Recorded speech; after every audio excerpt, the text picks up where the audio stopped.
Science thrives on questions, yet some questions make the room go quiet. These are not the wild claims from too unstable or too inconvenient for the models we have grown comfortable with. Picture this. You are sitting in a conference room filled with the brightest minds in physics.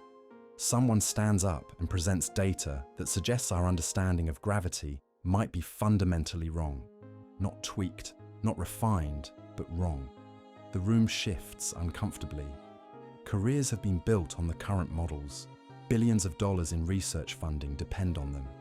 Entire departments exist to hunt for particles that might not even exist. But what if those uncomfortable truths are actually pointing us toward something bigger? What if the theories that make scientists nervous are the ones we should be paying attention to? Today, we are going to explore ideas that live on the quiet edge of modern science. These are not fringe theories cooked up in basement laboratories. They come from respected institutions, published in peer-reviewed journals, and backed by real data. Yet they remain whispered about in hallways, rather than shouted from podiums. Why? Because they challenge everything. They suggest that dark matter might be unnecessary, that the expansion of the universe is being measured wrong, that reality itself might be temporary, and that we might be living in the final moments before everything we know disappears forever. The history of science is filled with ideas that were once considered dangerous or impossible. Continental drift was ridiculed for decades. The Big Bang was called preposterous. Quantum mechanics made Einstein himself uncomfortable, leading him to declare that God does not play dice with the universe. But here is the thing about uncomfortable ideas in science. They have a habit of becoming tomorrow's textbooks. The question is not whether these theories will shake up our understanding of reality. The question is whether we are brave enough to listen to what they are trying to tell us.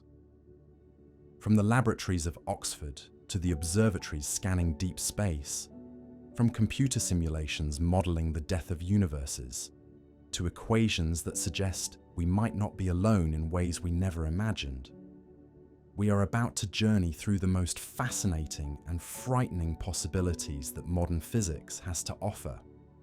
So buckle up. We are about to explore theories that could rewrite everything we think we know about existence itself. And it all begins with something as simple as gravity and a small tweak that dares to erase dark matter entirely.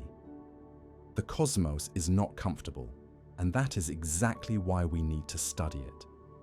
Let us begin with gravity and discover why some of the smartest people on Earth are quietly questioning whether we have been getting it wrong all along. Imagine you are driving your car and you notice the speedometer is reading wrong. Do you assume there is an invisible passenger weighing the car down? Or do you consider that maybe the speedometer itself is broken? This simple analogy captures one of the most controversial debates in modern astrophysics. For over 80 years, astronomers have been staring at galaxies that spin too fast. According to our understanding of gravity, these cosmic pinwheels should be tearing themselves apart. The stars at the outer edges are moving so quickly that they should be flung into the void of space like mud flying off a spinning tire. But they are not. They stay put, orbiting peacefully as if held by some invisible hand. The mainstream solution: dark matter, an exotic form of matter that does not emit light, does not interact with normal matter except through gravity, and makes up 85% of all matter in the universe.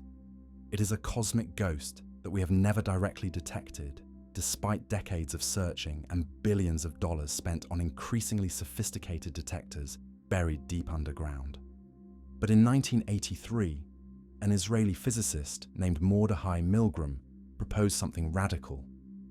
What if the problem is not missing matter? What if the problem is that we have been calculating gravity wrong? Milgram's idea, called modified Newtonian dynamics, or MOND, suggests that Newton's laws of motion break down when accelerations become extremely small. In the low acceleration environment at the edges of galaxies, gravity behaves differently than it does here on Earth or in our solar system. It is stronger than we expect, strong enough to keep those fast-moving stars in their orbits without requiring any invisible matter at all. At first glance, this seems absurd. Newton's laws have worked flawlessly for over 300 years. They sent astronauts to the moon, guided spacecraft to distant planets, and predicted the existence of Neptune before anyone had seen it. How could they suddenly be wrong? But here is where the story gets interesting. MOND does not just explain galaxy rotation curves, it predicts them with stunning accuracy. Give MOND theorists the amount of visible matter in a galaxy, and they can tell you exactly how fast each part should be rotating. No dark matter needed, no free parameters, no invisible components that conveniently explain away every discrepancy. Even more impressive, MOND naturally explains something called the baryonic Tully-Fisher relation.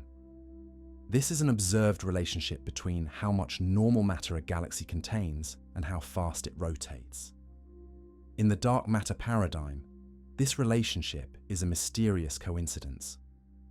Why should the amount of visible matter correlate so perfectly with the total rotation speed if most of the mass is invisible? In MOND, this relationship falls out naturally from the mathematics. The evidence keeps piling up. MOND successfully predicts the surface brightness profiles of galaxies. It explains why dwarf galaxies, despite having very different amounts of dark matter in conventional models, all seem to follow the same rotation curve patterns.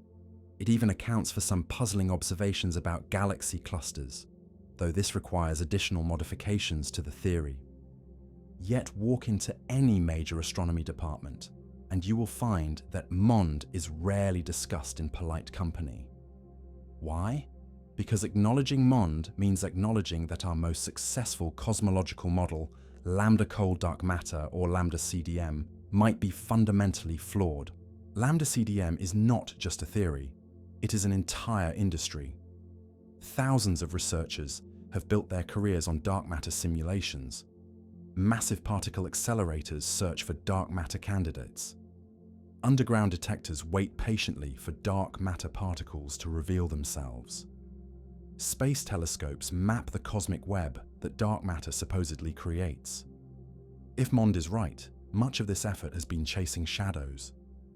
The resistance goes deeper than career concerns. Dark matter fits beautifully into our existing theories of particle physics. It provides a natural explanation for how structures formed in the early universe. It helps explain the cosmic microwave background radiation that we observe from the Big Bang. MOND, on the other hand, requires us to modify general relativity itself, Einstein's masterpiece that has passed every experimental test for over a century. Attempts to create a fully relativistic version of MOND have been partially successful but problematic. Tensor vector scalar gravity, or TVES, can reproduce MOND's successes in galaxies while maintaining consistency with general relativity. But it introduces complications and has trouble explaining some observations of galaxy clusters and gravitational lensing. The scientific establishment has legitimate reasons for skepticism. MOND struggles to explain the bullet cluster, a spectacular collision between two galaxy clusters where the visible matter and gravitational effects appear to be separated. Dark matter models handle this elegantly. MOND requires complex explanations involving modified gravity effects that seem contrived to many physicists. MOND also has difficulty with the cosmic microwave background, the afterglow of the Big Bang, that provides our best picture of the early universe. The patterns in this radiation seem to require dark matter to form the structures we observe today. MOND theorists have proposed solutions, but they are not as clean or compelling as the dark matter explanation. Yet the MOND community persists, and for good reason. Every new observation that confirms MOND's predictions is another nail in the coffin of dark matter. when the Gaia spacecraft provided unprecedented measurements of stellar motions in our own galaxy, MOND advocates claimed victory. The data matched their predictions almost perfectly. Recently, some mainstream astronomers have begun to take notice. Studies of wide binary stars in our galaxy have shown gravitational anomalies at low accelerations, exactly where MOND predicts deviations from Newtonian gravity. These are not distant galaxies filled with exotic matter. These are ordinary stars in our cosmic neighborhood behaving in ways that Newton's laws cannot explain. The debate has intensified with each new generation of telescopes. The James Webb Space Telescope has revealed galaxies in the early universe that appear more massive and organized than dark matter models predict. Some researchers argue this supports modified gravity theories like MOND, while others maintain that dark matter models just need refinement. What makes this controversy so fascinating is that both sides might be partially right. Perhaps dark matter exists, but is not the whole story. Perhaps gravity does behave differently at cosmic scales, but we still need some exotic matter to explain everything we observe. Or perhaps we are missing something entirely, a third option that neither camp has considered. The stakes could not be higher. If MOND is correct, we need to rewrite our understanding of gravity, cosmology, and the fundamental structure of the universe. If dark matter is real, we are on the verge of discovering an entirely new realm of physics that dwarfs everything we have learned about the cosmos so far. For now, the scientific community remains divided. Dark matter searches continue, growing more sophisticated each year. MOND theorists refine their models, explaining more observations with each iteration. Graduate students entering astrophysics must choose sides, often determining the trajectory of their entire careers. But science has a way of resolving these debates, sometimes in unexpected ways. The answer might come from a new space telescope, a breakthrough in particle physics, or a theoretical insight that bridges the gap between competing ideas. Until then, we are left with one of the most profound questions in science. Do we live in a universe dominated by invisible matter? Or have we been calculating the force that holds everything together wrong for 3 centuries? The financial implications alone are staggering. The Large Hadron Collider, which cost over $10 billion, has been searching for dark matter particles among its primary goals. Underground facilities like the Sanford Underground Research Facility in South Dakota house detectors worth hundreds of millions of dollars, all designed to catch a single dark matter particle interacting with normal matter. These experiments have been running for decades without a confirmed detection. Meanwhile, MOND research requires little more than computational power and creative thinking. A small team of theorists can test their ideas against observational data without building massive experimental apparatuses. If MOND is correct, the scientific community has been throwing money at a problem that does not exist while ignoring a solution hiding in plain sight. The psychological resistance to MOND runs even deeper than the financial investment. Scientists are human beings, and human beings do not like admitting they have been wrong about something fundamental. Dark matter is not just a hypothesis, it is woven into the fabric of modern cosmology. Textbooks describe its role in structure formation. Popular science presentations showcase beautiful simulations of dark matter halos. The entire narrative of how our universe evolved from the Big Bang to today relies on dark matter as a central character. MOND forces us to confront an uncomfortable possibility that the universe is stranger and simpler than we thought. Stranger because gravity itself changes behavior under different conditions. Simpler because we do not need to invoke exotic new particles to explain what we observe. This combination of strange and simple has historically been the hallmark of revolutionary scientific discoveries, but it also makes those discoveries harder to accept. Consider the parallels to other scientific revolutions. When Copernicus suggested that Earth orbits the Sun, he was not just proposing a new astronomical model. He was undermining humanity's special place at the center of creation. When Darwin proposed evolution by natural selection, he was not just explaining biological diversity, he was challenging the notion that humans are fundamentally different from other animals. Mond similarly challenges our cosmic perspective by suggesting that our most fundamental force operates differently than we assumed. The debate has revealed interesting sociological patterns within the scientific community. Older, established astronomers who built their careers on dark matter research tend to be more skeptical of Mond. Younger researchers, especially those who entered the field after Mond had already made its major predictions, are often more open to alternative explanations. This generational divide mirrors many previous scientific revolutions, where new ideas eventually triumphed as older generations retired and younger scientists embraced fresh perspectives. International differences also play a role. European astronomers, particularly those in countries with smaller space science budgets, have been more willing to consider Mond seriously. American astronomy, with its massive investments in dark matter detection experiments, shows more resistance. This is not necessarily conscious bias, but funding structures and research priorities inevitably influence how willing scientists are to question fundamental assumptions. Recent developments have added new wrinkles to the debate. Machine learning algorithms trained to recognize dark matter signatures in cosmic simulations sometimes struggle with real observational data, suggesting that our models might be missing something important. Meanwhile, improved measurements of stellar motions continue to support Mond predictions in cases where dark matter models struggle. The discovery of ultra-diffuse galaxies, which contain very little visible matter but seem to have normal amounts of dark matter, initially appeared to favor dark matter models over Mond. However, Mond theorists have since shown that their theory can account for these objects through complex interactions between modified gravity and gas dynamics. Each new observation becomes a battleground where both sides claim victory.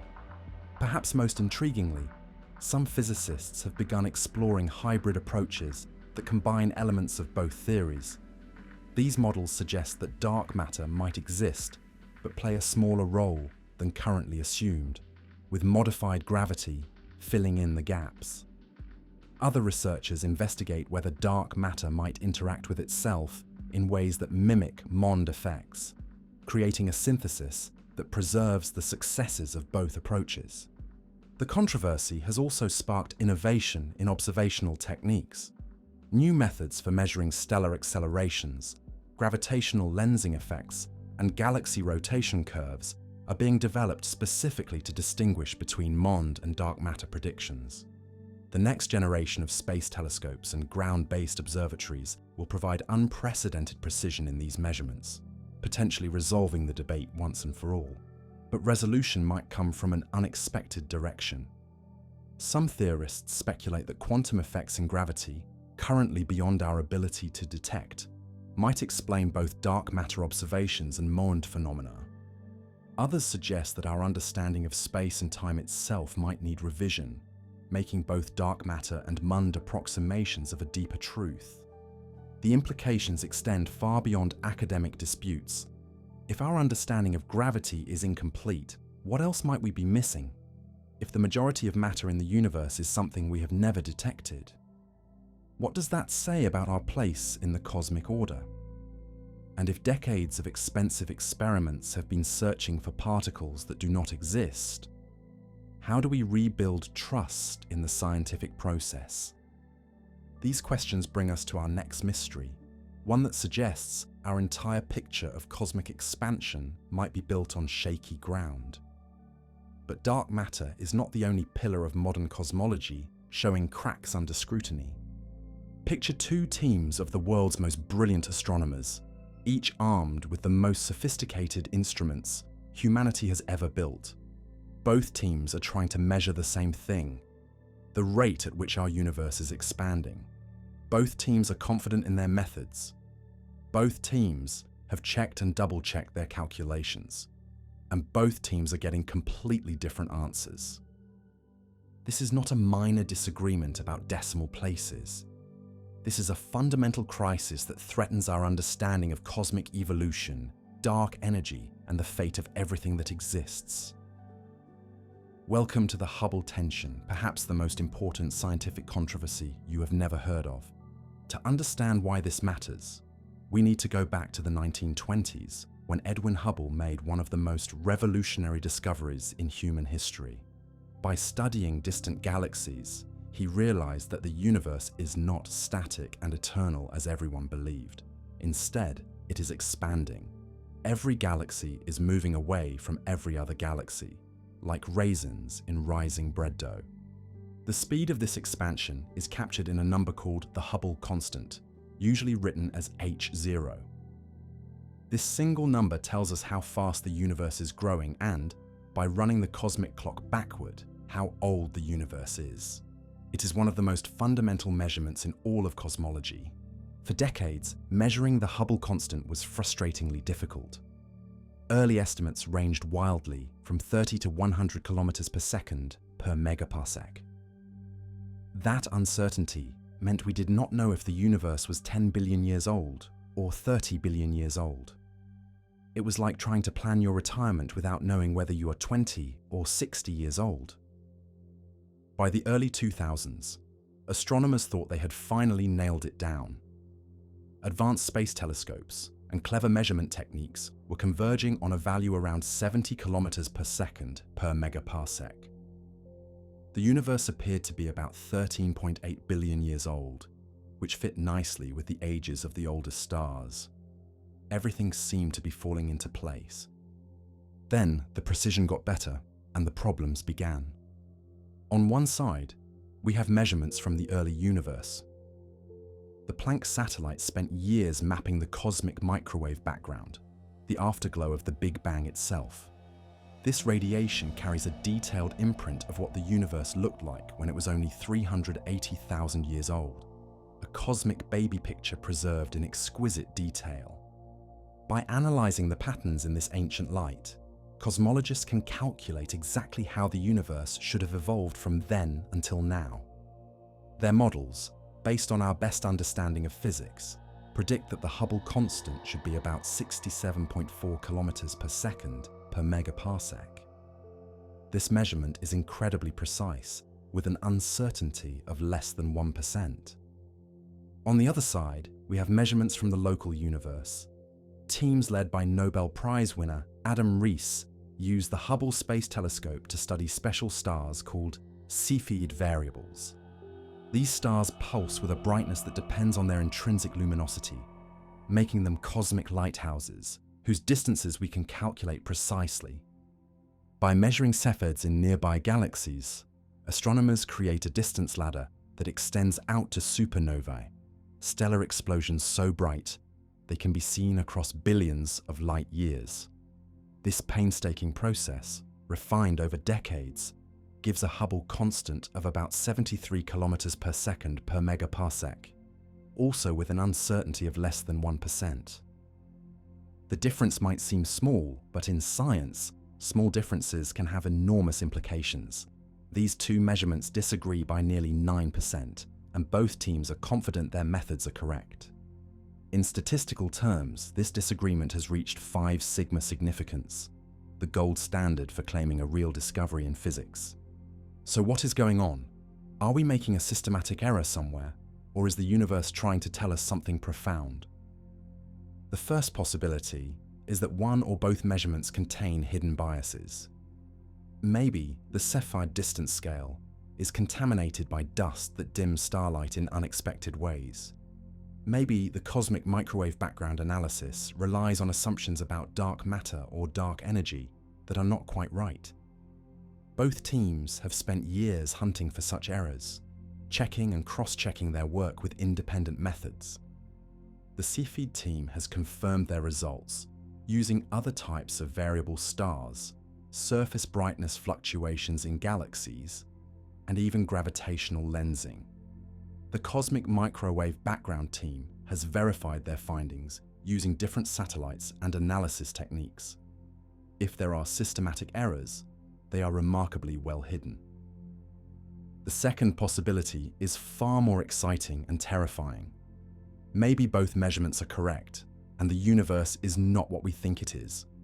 Perhaps the expansion rate has changed over cosmic time in ways we do not understand. Our models assume that dark energy, the mysterious force driving cosmic acceleration, has remained constant throughout history. But what if dark energy is evolving? What if it was different in the early universe than it is today? This idea, called early dark energy, suggests that a burst of additional expansion occurred in the universe's youth before the cosmic microwave background was formed. This would explain why early universe measurements give a different answer than local measurements. The universe started expanding faster than we thought, then settled into its current rate.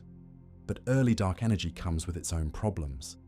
Adding this extra component requires fine-tuning the theory in ways that make many physicists uncomfortable.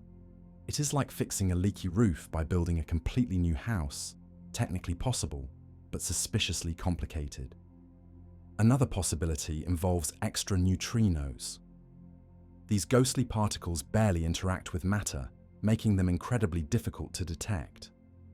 Our standard model predicts exactly 3 types of neutrinos. But what if there are more? Extra neutrino species would have affected the early universe's expansion rate, potentially explaining the Hubble tension. Some theorists have proposed even more radical solutions. Maybe the fundamental constants of nature have changed over cosmic time. Maybe gravity itself works differently on the larger scales. Maybe we live in a universe with extra dimensions that only become important over cosmic distances. Each possibility opens up new frontiers in physics, while simultaneously undermining decades of careful theoretical work. If any of these ideas are correct, our textbooks need major revisions. The controversy has sparked a renaissance in precision cosmology. New experiments are being designed specifically to resolve the Hubble tension. The James Webb Space Telescope is measuring Cepheids with unprecedented accuracy, potentially revealing systematic errors that ground-based telescopes missed. Future cosmic microwave background missions will map the early universe with even greater precision. Meanwhile, theoretical physicists are exploring increasingly exotic possibilities. Models involving axions, quintessence, modified gravity, and extra dimensions are all being investigated as potential solutions. Each theoretical paper spawns dozens more, creating a cascade of new ideas about the fundamental nature of reality. The scientific community is genuinely divided about what the Hubble tension means. Some researchers remain convinced that systematic errors will eventually resolve the disagreement. They point out that previous tensions in cosmology, like the age crisis of the 1990s, were eventually solved through better measurements and improved understanding of stellar evolution. Others argue that the evidence for new physics is becoming overwhelming. The tension has persisted through multiple independent measurements and shown no signs of going away. In their view, we are witnessing the birth of a new cosmological paradigm, just as the discovery of cosmic acceleration revolutionized our understanding in the late 1990s. The implications extend far beyond academic debates. If the Hubble tension indicates new physics, it could affect our understanding of dark energy, dark matter, and the ultimate fate of the universe. Will cosmic expansion continue forever, eventually tearing apart atoms themselves in a big rip scenario? Will dark energy evolve in ways that halt expansion and cause a big crunch? These questions depend crucially on understanding the expansion rate and how it might change over time. The tension also highlights the remarkable precision that modern cosmology has achieved. We are now measuring the expansion rate of the universe to better than 1% accuracy, a feat that would have seemed impossible just decades ago. This precision has revealed discrepancies that were previously hidden in measurement uncertainties, forcing us to confront the possibility that that our understanding is incomplete. Some researchers find the situation deeply unsettling. Science is supposed to converge toward truth through better measurements and improved theories. When our most precise measurements disagree, it suggests that something fundamental is wrong with our approach. Others find it thrilling, viewing the tension as a signpost toward new discoveries that could revolutionize our understanding of the cosmos. The debate has also revealed interesting cultural differences within the scientific community. Observational astronomers, who spend their careers making ever more precise measurements, tend to trust the data and suspect that new physics is required.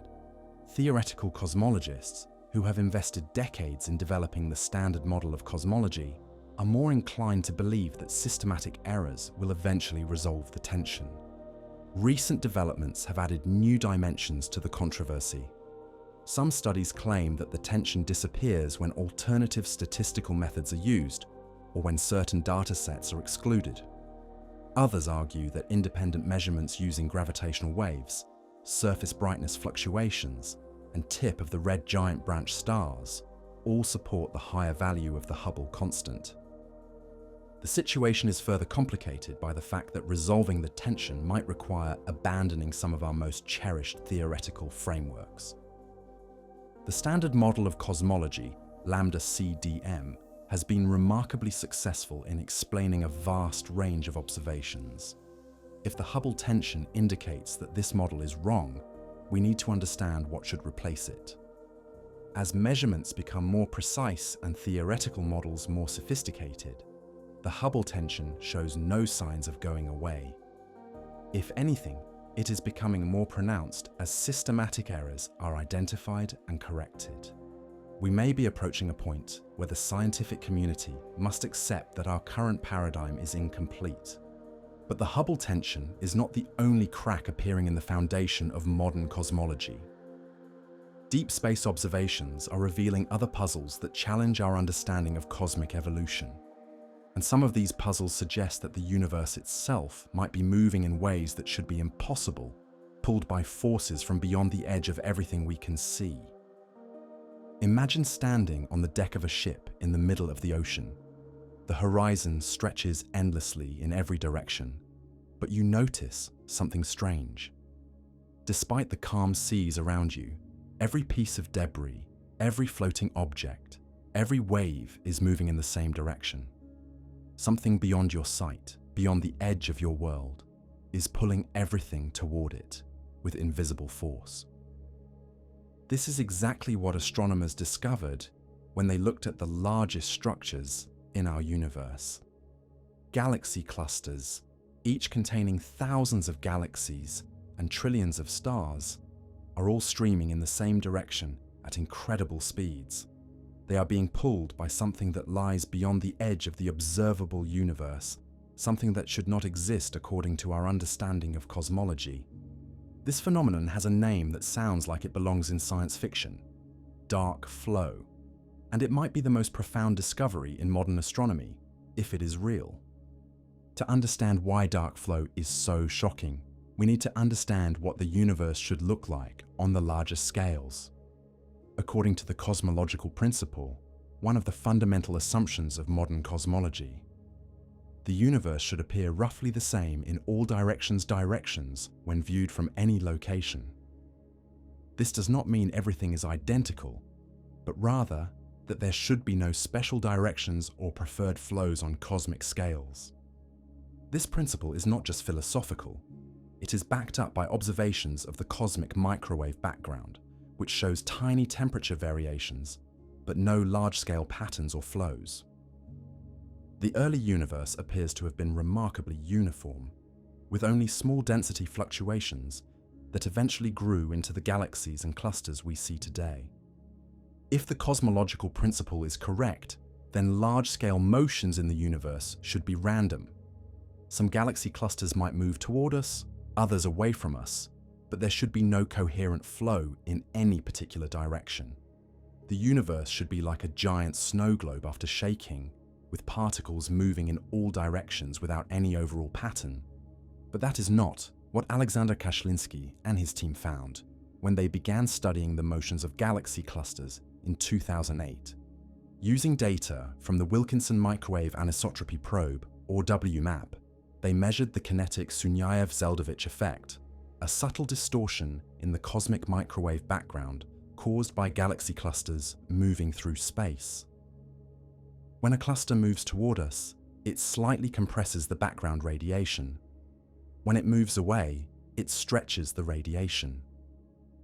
By mapping these tiny distortions across the sky, astronomers can measure how fast and in which direction each cluster is moving. What Kashlinsky found was extraordinary. Instead of random motions in all directions, hundreds of galaxy clusters were streaming coherently toward the same region of sky, located in the direction of the constellations Centaurus and Hydra. The flow extended out to distances of over 2 billion light-years, involving some of the most massive structures in the observable universe.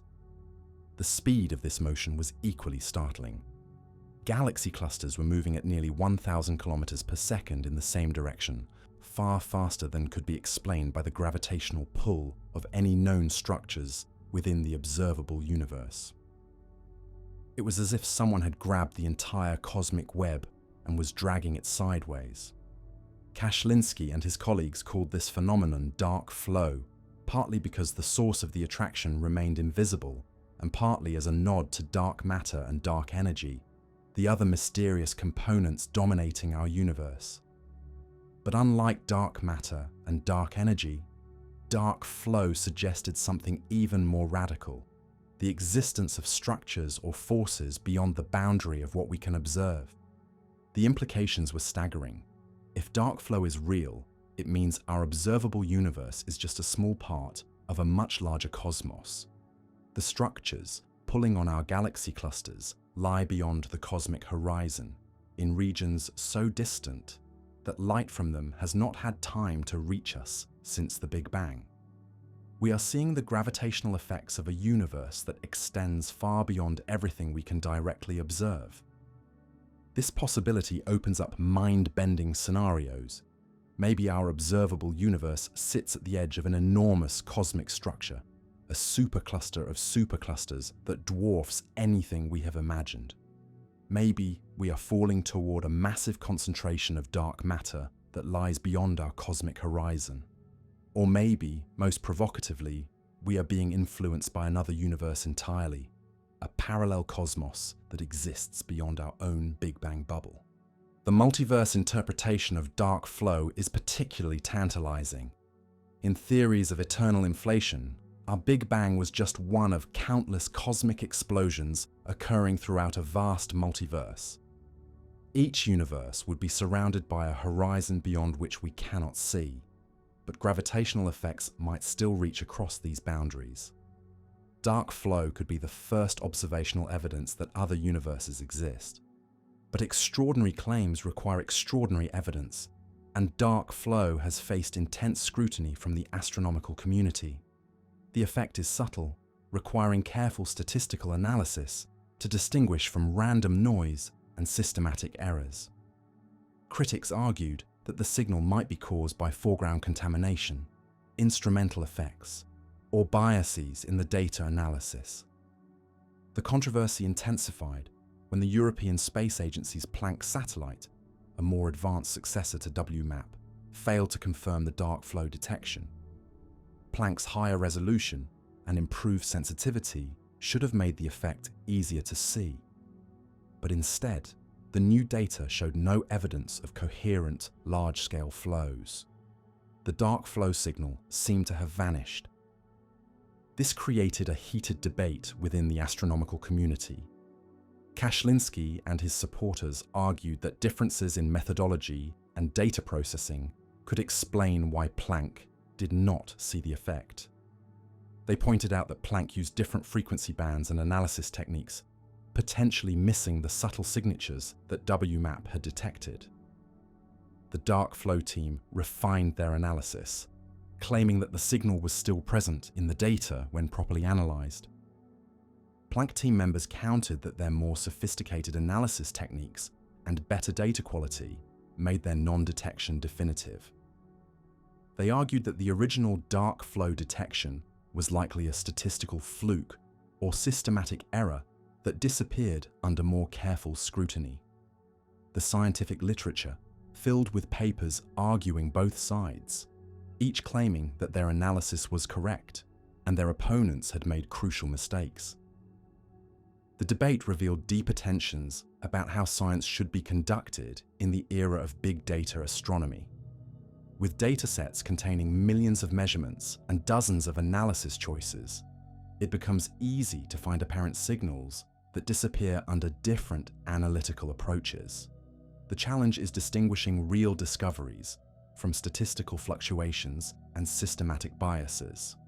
Independent analyses using different approaches have yielded conflicting results.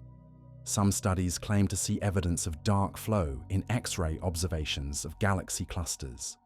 Others find hints of large-scale flows in the velocities of individual galaxies. But for every paper supporting dark flow, another appears refuting it, creating a confusing landscape where the truth remains elusive. The controversy has also highlighted the challenges of measuring cosmic flows. Galaxy clusters are complex objects with their own internal motions and interactions. Separating these local effects from large-scale flows requires careful modeling of cluster physics, gas dynamics, and observational selection effects. Small changes in these models can dramatically affect the final results. Recent developments have added new wrinkles to the story.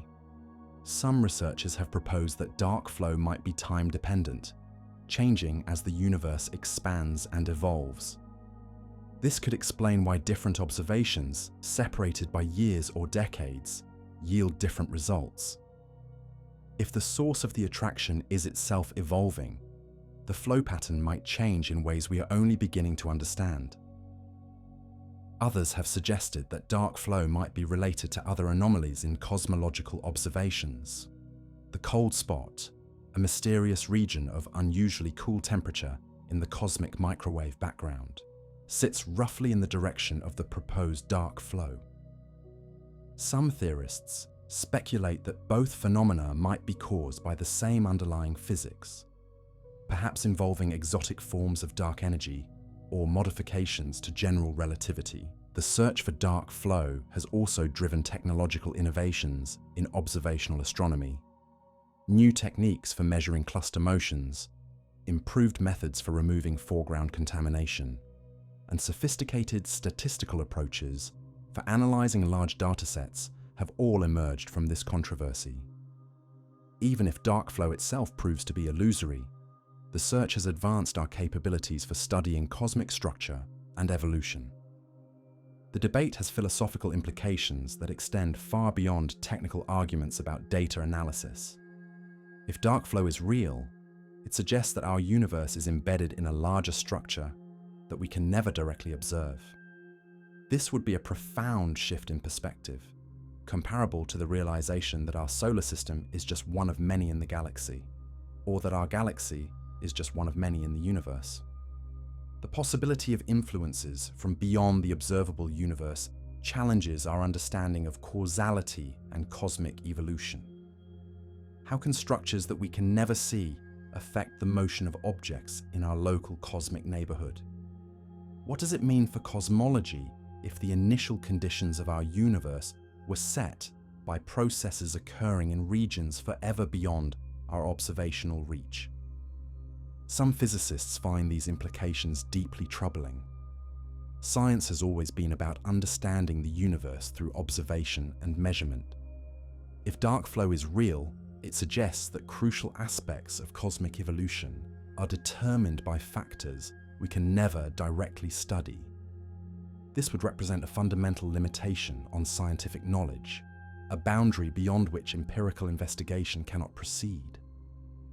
Others find the possibility thrilling. The idea that our universe extends far beyond what we can observe, perhaps connecting to other cosmic realms through gravitational influences, opens up vast new frontiers for theoretical exploration. Even if we cannot directly observe these regions, we might be able to infer their properties through their effects on our local cosmic environment. The dark flow controversy has also influenced how astronomers think about future observations. Next-generation surveys will map the motions of millions of galaxies and galaxy clusters with unprecedented precision. Space-based telescopes will measure the cosmic microwave background with even greater sensitivity. These observations may finally resolve whether dark flow is real or imaginary. But the most profound impact of the dark flow debate may be its demonstration of how much we still do not know about the universe. After decades of remarkable progress in cosmology, mysteries like dark flow remind us that the cosmos still holds surprises that challenge our most basic assumptions. Whether dark flow proves to be real or illusory, it has already changed how we think about the universe and our place within it. It has forced us to confront the possibility that the cosmos extends far beyond what we can observe, shaped by influences from regions that will forever remain mysterious. In doing so, it has opened our minds to possibilities that are both humbling and awe-inspiring. The search for dark flow continues, driven by the tantalizing possibility that we might be witnessing the first evidence of cosmic structures beyond our observational horizon. But even as we debate the reality of these mysterious flows, other observations are challenging our understanding in equally profound ways. Because if the universe can surprise us with impossible motions toward unseen attractors, what other fundamental assumptions might be wrong? What if the very concept of mass itself behaves in ways we never imagined? What if everything we think we know about mass is wrong? What if there is a type of matter that pushes instead of pulls, that repels instead of attracts, that literally turns gravity upside down? And what if this bizarre substance makes up the majority of our universe? This sounds like science fiction, but it is actually a serious proposal from one of the world's leading universities. In 2018, Jamie Farnes at Oxford University published a paper that sent shockwaves through the physics community. His radical idea suggests that both dark matter and dark energy might be explained by a single substance, with a property so strange it seems to violate common sense: negative mass. To understand how revolutionary this concept is, we need to think about what mass actually means. When you hold a rock in your hand, you are feeling the gravitational attraction between the atoms in the rock and the atoms in your body. Mass tells other mass how to move, creating the force we call gravity. More mass means stronger gravitational pull. This has been true for every object we have ever studied, from subatomic particles to supermassive black holes. But the equations of general relativity, Einstein's masterpiece theory of gravity, do not actually forbid negative mass. The mathematics work perfectly fine whether mass is positive or negative. A negative mass would still curve space-time, but in the opposite direction. Instead of creating a gravitational well that attracts other objects, it would create a gravitational hill that pushes them away. For decades, physicists dismissed negative mass as a mathematical curiosity. Even if the equations allowed it, surely nature would never actually create such bizarre matter. The very idea seemed to violate our most basic intuitions about how the universe works. Mass attracts mass. That is simply how reality operates. But Farnes realized that our intuitions might be wrong. What if negative mass not only exists, but fills the space between galaxies? What if this invisible fluid is responsible for both the mysterious dark matter that holds galaxies together and the dark energy that drives cosmic acceleration? The idea works like this. Imagine a universe filled with both positive and negative mass, existing in roughly equal amounts. On average, the total mass would be zero, which explains why the universe is so remarkably flat and why its total energy appears to be zero. But locally, interesting things would happen. Negative mass has a peculiar property. It repels itself. Unlike positive matter, which clumps together under its own gravity to form stars and galaxies, negative mass would spread out, pushing itself apart. This creates a uniform background of repulsive matter throughout the universe, exactly what we observe as dark energy. But here is where the story gets really interesting. While negative mass repels other negative mass, it still attracts positive mass. So regions of space containing normal matter like galaxies would draw in the surrounding negative mass fluid. This negative mass would form halos around galaxies, creating additional gravitational effects that we currently attribute to dark matter. The beauty of this model is its simplicity.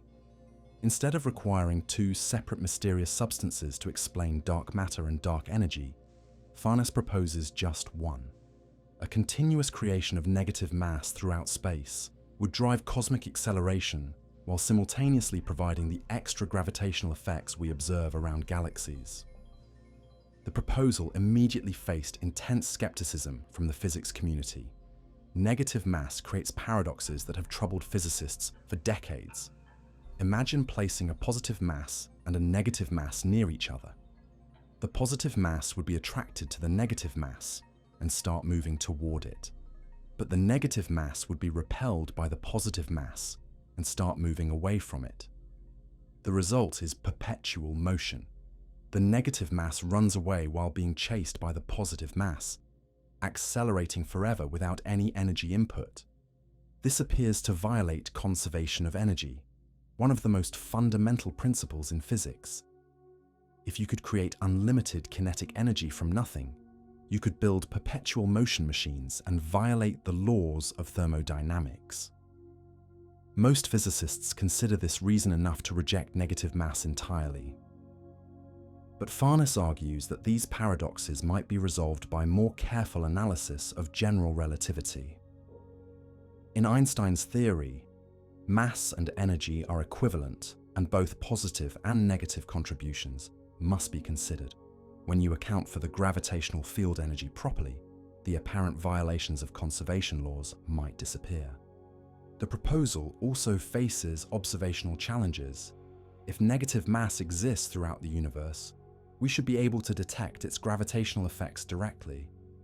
Experiments searching for anti-gravity or negative mass have found no evidence of such phenomena. Laboratory tests of the equivalence principle, which states that gravitational mass equals inertial mass, show no deviations that would suggest negative mass exists. However, Farnes points out that negative mass might be extremely difficult to detect directly. If it forms a smooth, uniform background throughout space, its local effects would be tiny. We would only notice its influence on very large scales, exactly where we observe the effects we attribute to dark matter and dark energy. The model makes testable predictions that could distinguish it from conventional dark matter and dark energy theories. Negative mass halos around galaxies would behave differently than standard dark matter halos during galaxy collisions and interactions. The continuous creation of negative mass would leave specific signatures in the cosmic microwave background and affect the formation of large-scale structure in unique ways. Some of these predictions appear to match observations better than conventional models. The negative mass model naturally explains why dark energy appears to have a constant density even as the universe expands. In standard theories, this requires fine-tuning the properties of dark energy to incredible precision. With negative mass, the constant density emerges automatically from the continuous creation process. The model also addresses some puzzling observations about galaxy formation. Computer simulations based on standard dark matter often predict more small satellite galaxies around large galaxies than we actually observe. Negative mass halos might interact with normal matter in ways that suppress the formation of these small structures, bringing theory into better agreement with observations. Recent astronomical discoveries have added new dimensions to the debate. Ultra-diffuse galaxies, which contain very little visible matter but appear to have substantial dark matter halos, challenge conventional dark matter models. Some of these galaxies seem to contain no dark matter at all, which is difficult to explain if dark matter and normal matter formed together in the early universe. Negative mass offers a different perspective on these observations. If dark matter is actually negative mass fluid, its distribution around galaxies would depend on complex interactions with normal matter and the surrounding negative mass background. Variations in these interactions could naturally explain why some galaxies have more apparent dark matter than others. The controversy has sparked innovations in both theoretical physics and observational astronomy. Theorists are developing more sophisticated models of negative mass that attempt to resolve the paradoxes while preserving the model's successes. Observers are designing new tests to search for the subtle signatures that would distinguish negative mass from other dark sector theories. One promising avenue involves studying gravitational waves from colliding neutron stars and black holes. If negative mass exists, it might affect how these waves propagate through space in detectable ways. Future gravitational wave observatories might be sensitive enough to pick up these effects, providing a new window into the dark sector.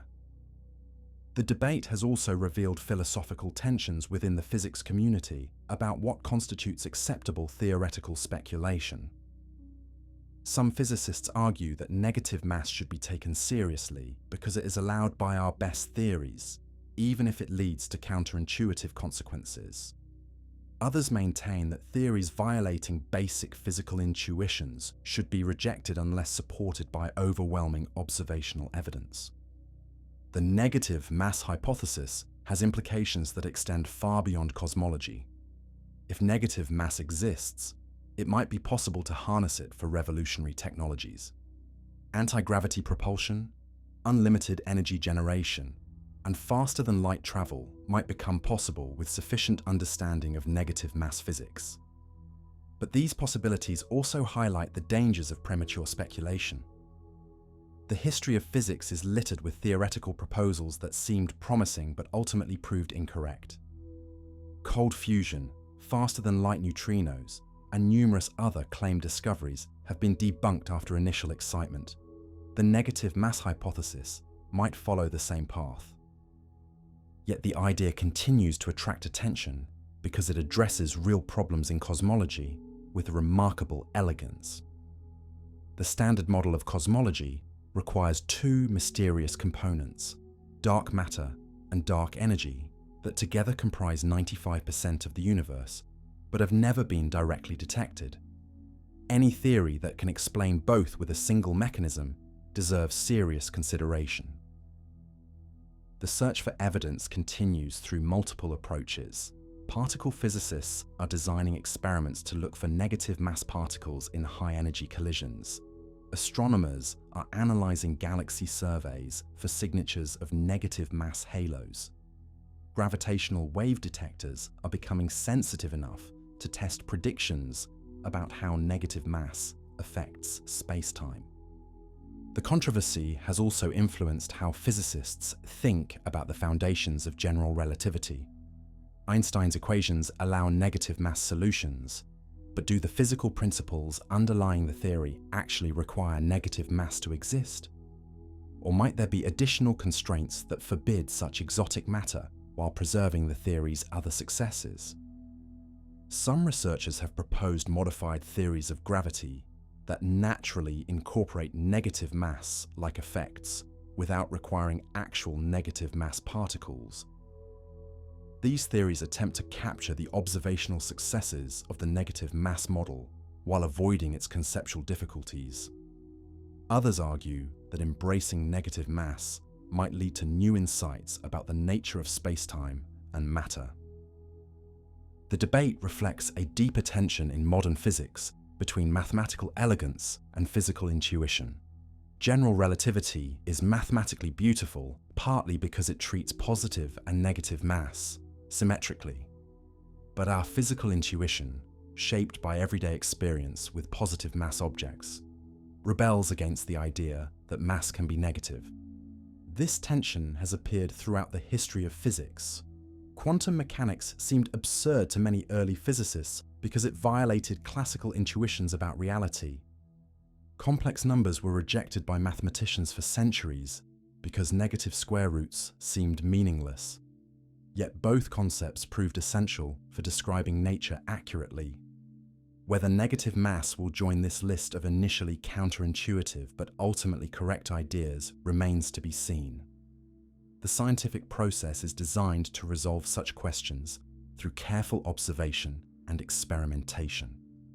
Over the coming decades, increasingly sophisticated measurements will test the predictions of negative mass models against those of conventional dark matter and dark energy theories.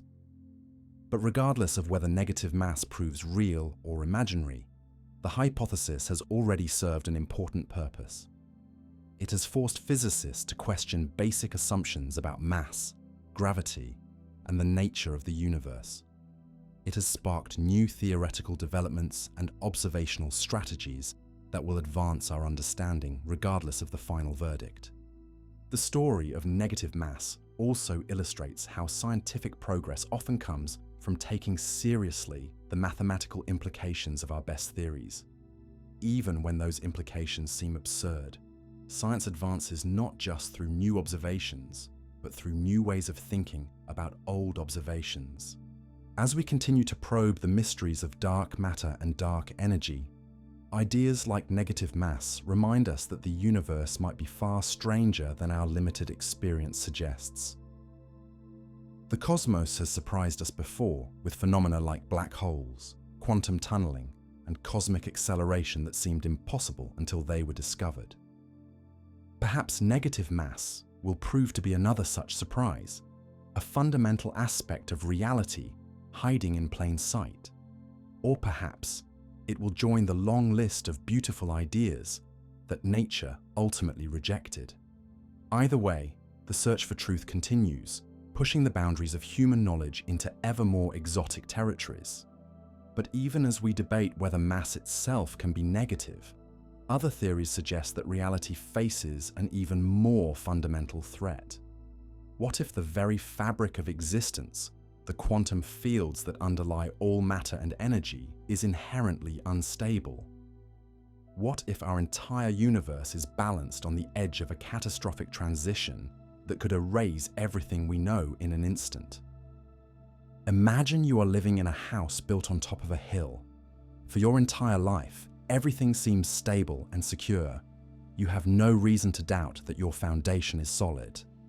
But deep underground, geological forces are slowly undermining the hill. One day, without warning, the entire hillside gives way. Your house, your neighborhood, everything you have ever known slides into the valley below.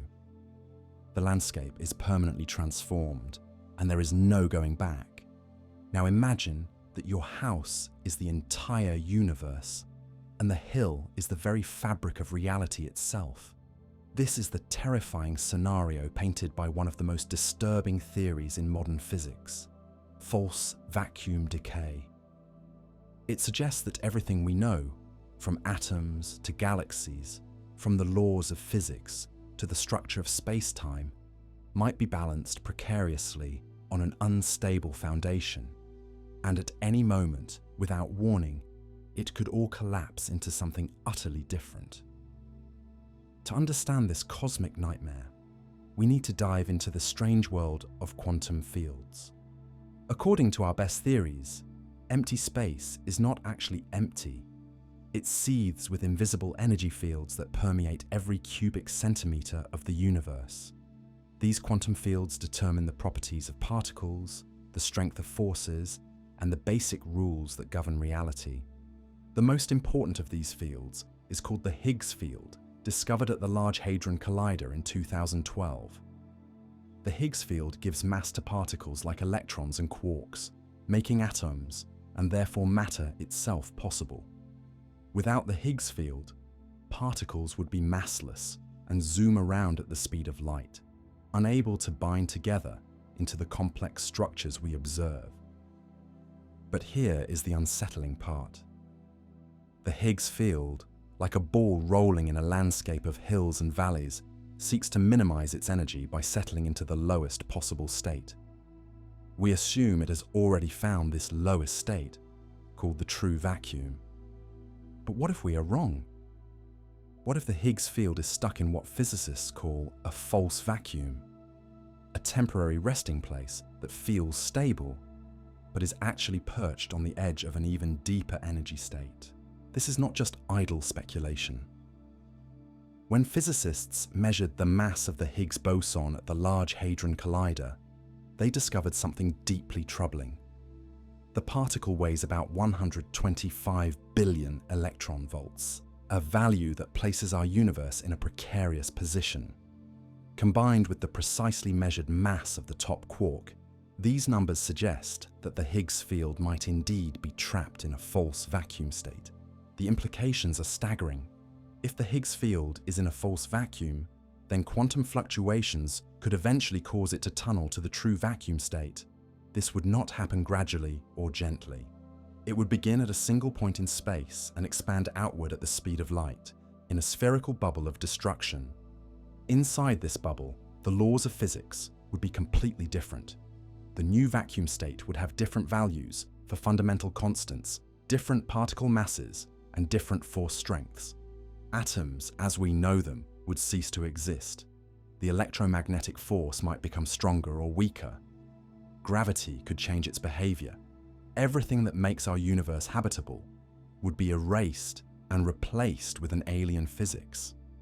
The bubble wall would be utterly undetectable until the moment it reached you.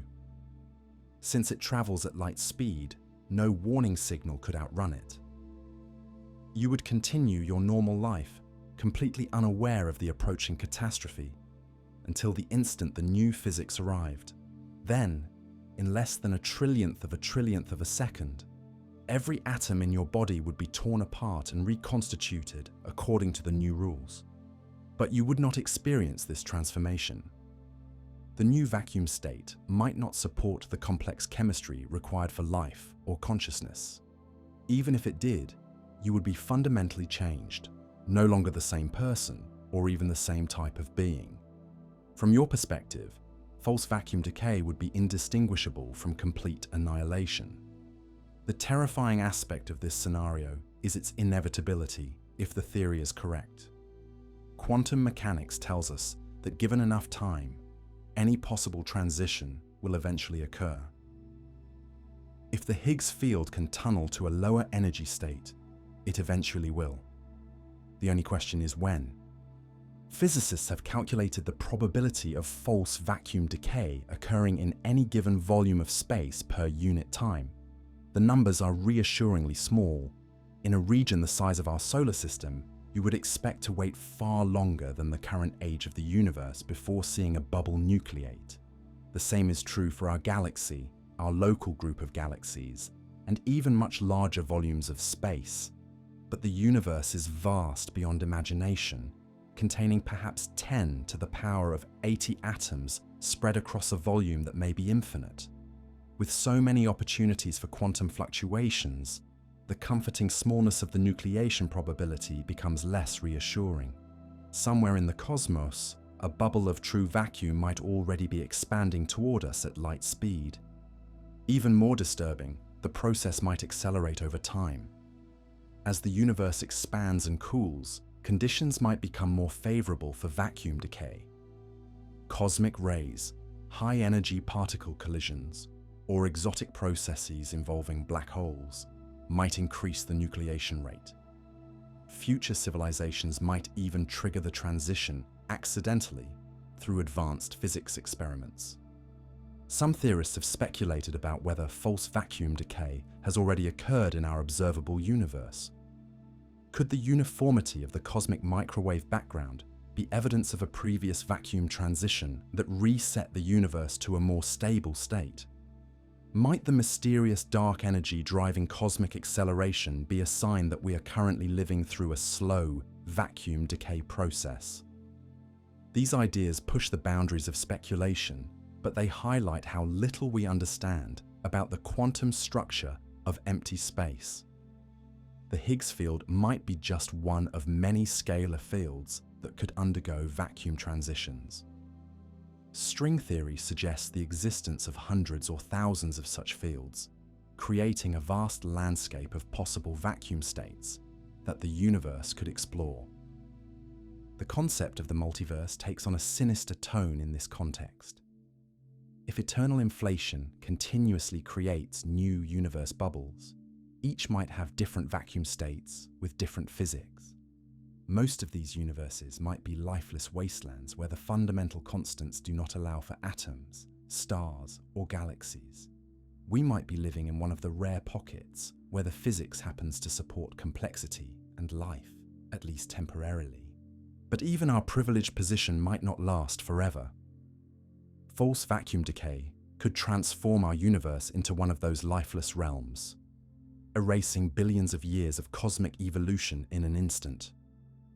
All the galaxies, stars, and planets that formed since the Big Bang would be reduced to elementary particles governed by alien rules.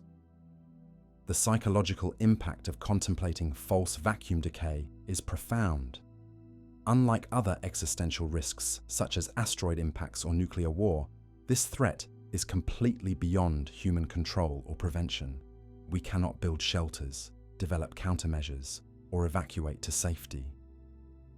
If false vacuum decay is possible, it represents the ultimate expression of cosmic indifference to human existence.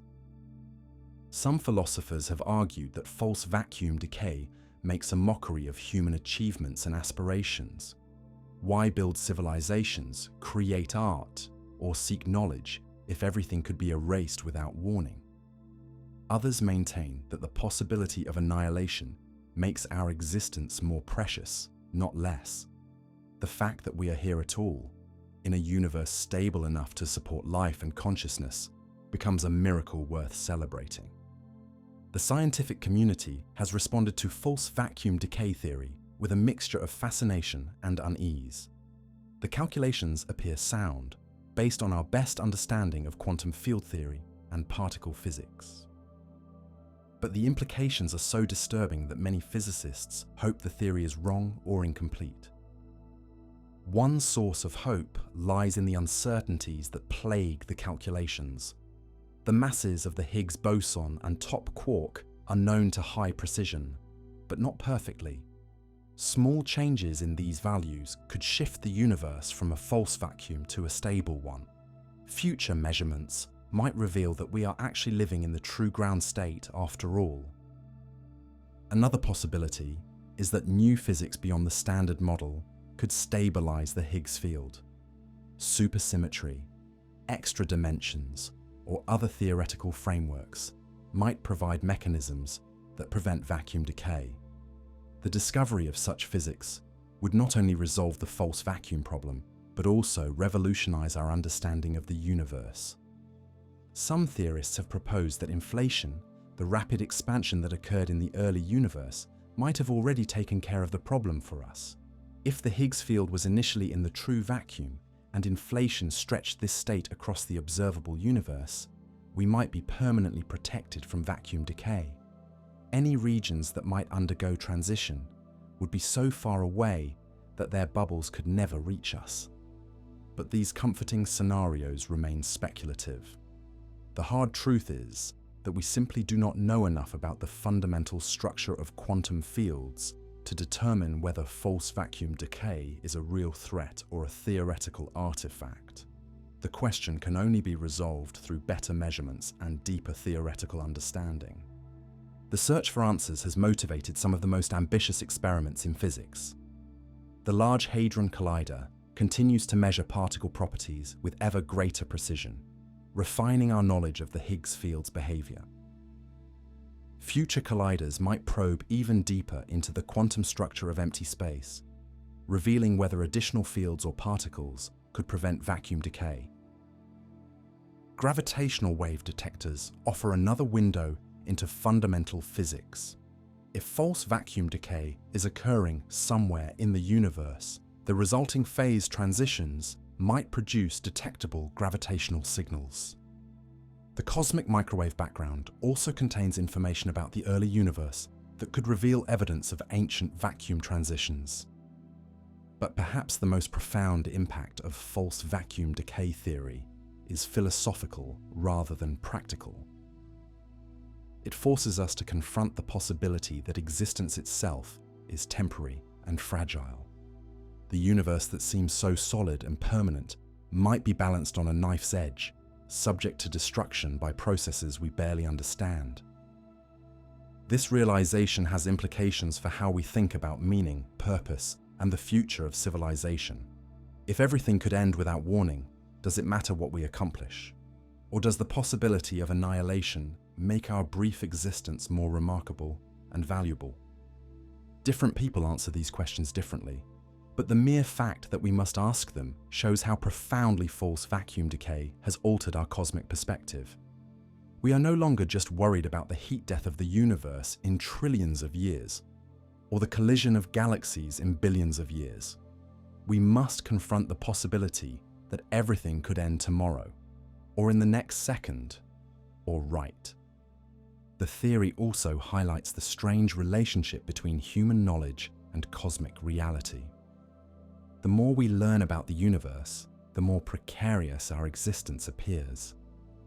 Ignorance might have been bliss, but knowledge brings responsibility.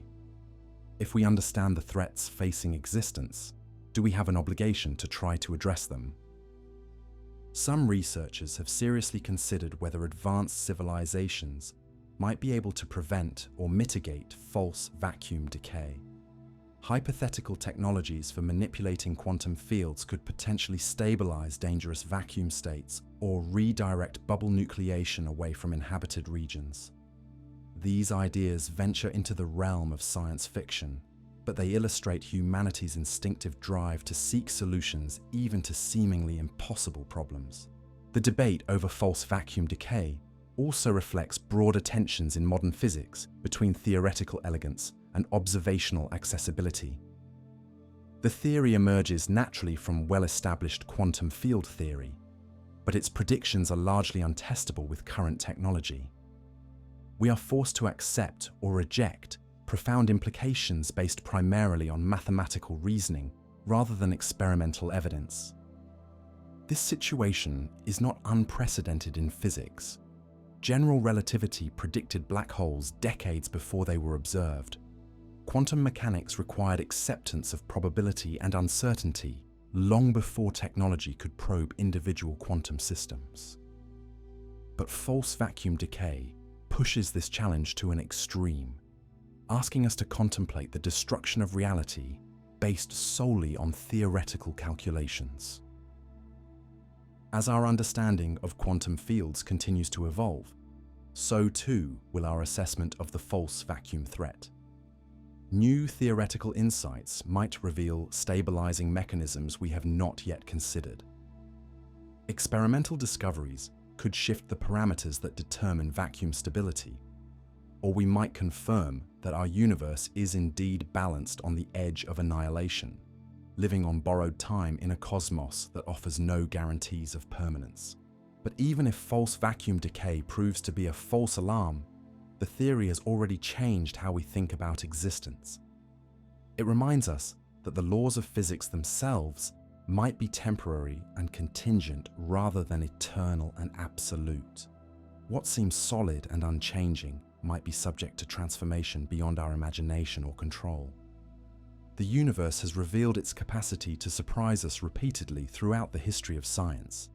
False vacuum decay represents one of the most disturbing surprises yet proposed, a reminder that cosmic evolution might not proceed as gradually and predictably as we assume. In a universe where the very foundations of reality can collapse without warning, perhaps the only rational response is wonder that we exist at all. Yet even as we grapple with the possibility that existence itself might be temporary, other theories suggest that the rules governing that existence may be more flexible than we ever imagined. What if the constants that define our physical reality are not actually constant? What if the laws of physics themselves are subject to change and evolution across cosmic time? What if everything you think you know about the universe is wrong? Not just slightly inaccurate or incomplete, but fundamentally mistaken about the most basic nature of reality. What if the speed of light is not constant? What if gravity has been getting stronger over time? What if the electric charge of an electron has been slowly changing for billions of years? What if the laws of physics themselves are not laws at all, but temporary rules that evolve and change like everything else in the cosmos? This idea sounds absurd. The laws of physics are supposed to be the bedrock of reality, the unchanging principles that govern how matter and energy behave throughout space and time. They are what allow us to make predictions, build technologies, and understand our place in the universe. If these laws are not actually constant, then science itself might be built on shifting sand. Yet a growing body of evidence suggests that this uncomfortable possibility might be true. The fundamental constants that define our physical reality may not be constant at all. They may drift slowly over cosmic time, creating a universe where the rules themselves are subject to evolution and change. The story begins with one of the most important numbers in physics, the fine structure constant, usually represented by the Greek letter alpha. This dimensionless number, approximately equal to 1 divided by 137, determines the strength of electromagnetic interactions. It governs how tightly electrons bind to atomic nuclei, how light interacts with matter, and how chemical bonds form. The fine structure constant is special because it is pure number, independent of units or measurement systems. Whether you are a human using meters and seconds, or an alien using completely different units, you would measure the same value for alpha. It represents something fundamental about the structure of reality itself. For decades, physicists assumed that alpha had always been exactly the same throughout cosmic history. After all, if fundamental constants changed over time, we would expect to see evidence in the behavior of atoms and light from distant galaxies. The fact that starlight shows familiar spectral patterns seemed to confirm that physics worked the same way billions of years ago as it does today. But in the late 1990s, John Webb and his collaborators at the University of New South Wales began to question this assumption. Using some of the world's largest telescopes, they studied light from quasars, the brilliant beacons powered by supermassive black holes in the early universe. This light had been traveling through space for over 10 billion years, carrying information about physical conditions when the universe was young. Webb's team focused on absorption lines in the quasar spectra, dark bands created when light passes through clouds of gas between the quasars and Earth. These absorption features depend sensitively on the fine structure constant. If alpha had been different in the past, the spacing and strength of these lines would reveal the change. What they found was shocking. The fine structure constant appeared to be smaller in the distant past, differing from its current value by about 1 part in 100,000. This might seem like a tiny change, but in the context of fundamental physics, it was enormous. It suggested that the electromagnetic force had been gradually strengthening over billions of years. The discovery sent shockwaves through the physics community. If confirmed, it would overturn one of the most basic assumptions of modern science, that the laws of physics are universal and unchanging. It would mean that atoms in the early universe behaved differently than atoms today, that chemistry has evolved over cosmic time, and that our understanding of stellar nucleosynthesis and cosmic evolution might be fundamentally flawed. Naturally, other researchers rush to verify or refute these extraordinary claims. Some studies supported Webb's findings, detecting similar variations in the fine structure constant. Others found no evidence of change, arguing that systematic errors or instrumental effects could explain the apparent variations. The scientific literature filled with papers arguing both sides, creating a heated controversy that continues to this day. The debate intensified when different telescopes and analysis methods yielded conflicting results. The Very Large Telescope in Chile seemed to confirm variations in alpha, while the Keck telescopes in Hawaii showed no such changes. Even more puzzling, Some studies suggested that the fine structure constant might be changing in different directions in different parts of the sky, increasing in some regions while decreasing in others. This spatial variation, if real, would be even more revolutionary than simple time evolution. It would suggest that the laws of physics are not even uniform across space, varying from one cosmic region to another. Our local bubble of space-time might have its own particular values of fundamental constants, different from those prevailing in distant galaxies. The implications of varying constants extend far beyond academic physics. If the fine structure constant has been changing over time, it would affect the operation of natural nuclear reactors, the formation of elements in stars, and the structure of matter itself. Ancient rocks on Earth might contain evidence of these changes, preserved in the ratios of radioactive isotopes that decay at rates dependent on fundamental constants. Some researchers have searched for such evidence in terrestrial materials. The Oklo Natural Nuclear Reactor in Gabon, which operated spontaneously 2 billion years ago, provides a unique laboratory for testing constant variation. The nuclear processes that sustained this reactor were sensitive to the fine structure constant, and careful analysis of the reactor's remains suggests that alpha might indeed have been different in the past. Similar studies of very old meteorites, ancient minerals, and even the cosmic microwave background radiation have yielded tantalizing but inconclusive evidence for varying constants. Some results support the idea of slow evolution in fundamental parameters, while others set strict limits on how much change could have occurred. The theoretical implications of varying constants are profound and disturbing.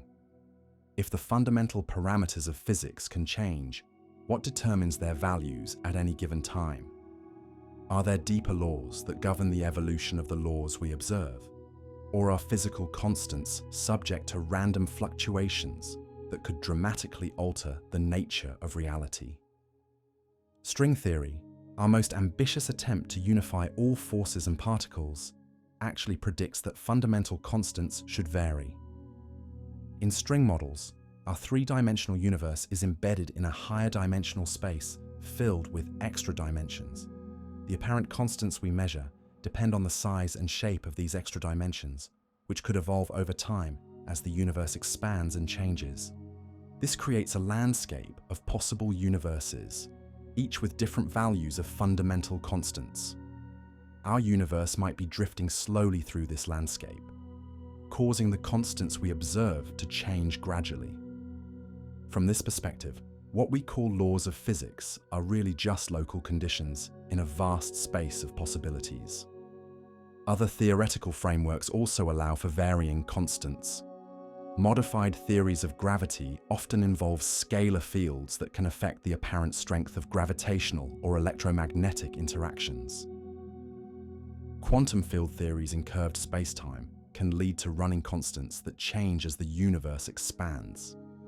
Even conventional general relativity allows for time variation in certain circumstances. But varying constants create as many problems as they solve. If the fine structure constant changes over time, why does it change so slowly? Why are the current values so perfectly tuned to allow for atoms, chemistry, and life? If constants can vary, why have they not wandered into regimes where matter becomes unstable or the universe becomes unrecognizable? These questions connect to the broader puzzle of fine-tuning in physics. Many fundamental constants appear to be precisely adjusted to values that allow for complex structures and life to exist. If these constants were significantly different, stars might not form, atoms might not be stable, or the universe might have collapsed or expanded too rapidly for galaxies to develop. Varying constants make this fine-tuning even more mysterious. Not only must the constants have suitable values today, but they must have remained within acceptable ranges throughout cosmic history. This requires either incredible luck or some mechanism that guides their evolution toward life-friendly values. The anthropic principle offers one possible explanation. If there are many universes with different constants, or if constants vary across space and time within our universe, then we inevitably find ourselves in a region where the values are compatible with our existence. We observe fine-tuned constants not because they were designed for life, but because we could only exist in regions where such tuning occurs. But this explanation raises its own questions about the nature of physical law and cosmic evolution. If fundamental constants are not truly fundamental, but depend on environmental conditions, what does this say about the unity and universality of physics? Are there any truly universal principles, or is everything contingent on local circumstances? The search for varying constants has driven technological advances in precision measurement and astronomical observation. Atomic clocks now achieve accuracies of 1 part in 10 to the 18th power, allowing researchers to search for tiny changes in fundamental ratios over human timescales. Space-based experiments can test whether constants vary with position or gravitational field strength. Future astronomical surveys will map the fine structure constant across vast regions of space and time with unprecedented precision. The James Webb Space Telescope can observe quasars from even earlier cosmic epochs, potentially revealing how constants behaved when the universe was very young. Next generation, extremely large telescopes will provide the resolution needed to detect minute variations that current instruments cannot measure. Laboratory experiments are also pushing the boundaries of what can be tested. Comparisons between different atomic clocks can reveal changes in fundamental ratios over time. Studies of naturally occurring nuclear reactions can place limits on how much constants could have varied in the past. Even gravitational wave detectors might be sensitive to variations in fundamental parameters. The philosophical implications of varying constants are as profound as the scientific ones. If the laws of physics are not eternal and unchanging, what does this mean for our understanding of truth and knowledge? How can science make reliable predictions if the rules themselves are subject to change? Some philosophers argue that varying constants would not undermine science, but would simply reveal a deeper level of natural law. The principles governing how constants change would themselves be laws, potentially more fundamental than the constants we currently measure. Science would need to expand its scope to encompass not just how things behave under current conditions, but how the conditions themselves evolve. Others worry that varying constants could lead to a kind of cosmic relativism, where physical truth becomes contingent on time and place. If different regions of space have different physics, can we still speak of universal laws? Would science fragment into a collection of local descriptions rather than a unified understanding of nature? The debate has also influenced how physicists think about the relationship between mathematics and reality. If physical constants can change, are they truly fundamental features of the universe or merely parameters in our current mathematical models? Perhaps the constants we measure reflect our limited perspective rather than deep truths about nature. Recent developments in cosmology have added new dimensions to the discussion. The discovery of dark energy and cosmic acceleration suggests that the universe is still evolving in fundamental ways. If mysterious forms of energy can dominate cosmic expansion, perhaps they can also influence the apparent values of fundamental constants. Some researchers have proposed that dark energy itself might be a manifestation of varying constants. If the fine structure constant or other parameters are slowly changing, the associated energy could drive cosmic acceleration. This would connect two of the biggest mysteries in modern physics: the nature of dark energy and the question of whether constants vary. The possibility of varying constants also affects how we think about the future of the universe. If physical parameters continue to evolve, what will happen to matter, energy, and space itself as cosmic time advances? Could constants drift into ranges that make atoms unstable or cause the vacuum to decay? Or might they evolve toward values that enable new forms of complexity and perhaps even new types of consciousness? These questions push us to the very limits of scientific inquiry. We are asked to consider not just how the universe behaves under current conditions, but how it might transform over scales of time and space that dwarf human experience. The possibility that physical laws themselves might be subject to evolution challenges our most basic assumptions about the nature of reality. As our measurements become more precise and our theoretical understanding deepens, we may finally resolve whether fundamental constants are truly constant, or whether they represent one more layer of cosmic evolution waiting to be understood. The answer will profoundly shape how we view our place in a universe that may be even stranger and more dynamic than we ever imagined. But even as we grapple with the possibility that the laws of physics themselves might change, other theories suggest that the problem may not be with the laws, but with us. What if the universe is not evolving toward chaos and dissolution, but rather toward increasing complexity and intelligence? And what if that intelligence might not be human at all, but something we are on the verge of creating ourselves? Imagine you are walking through a vast, silent city. The buildings stretch endlessly in every direction. Magnificent structures that clearly required advanced intelligence to construct.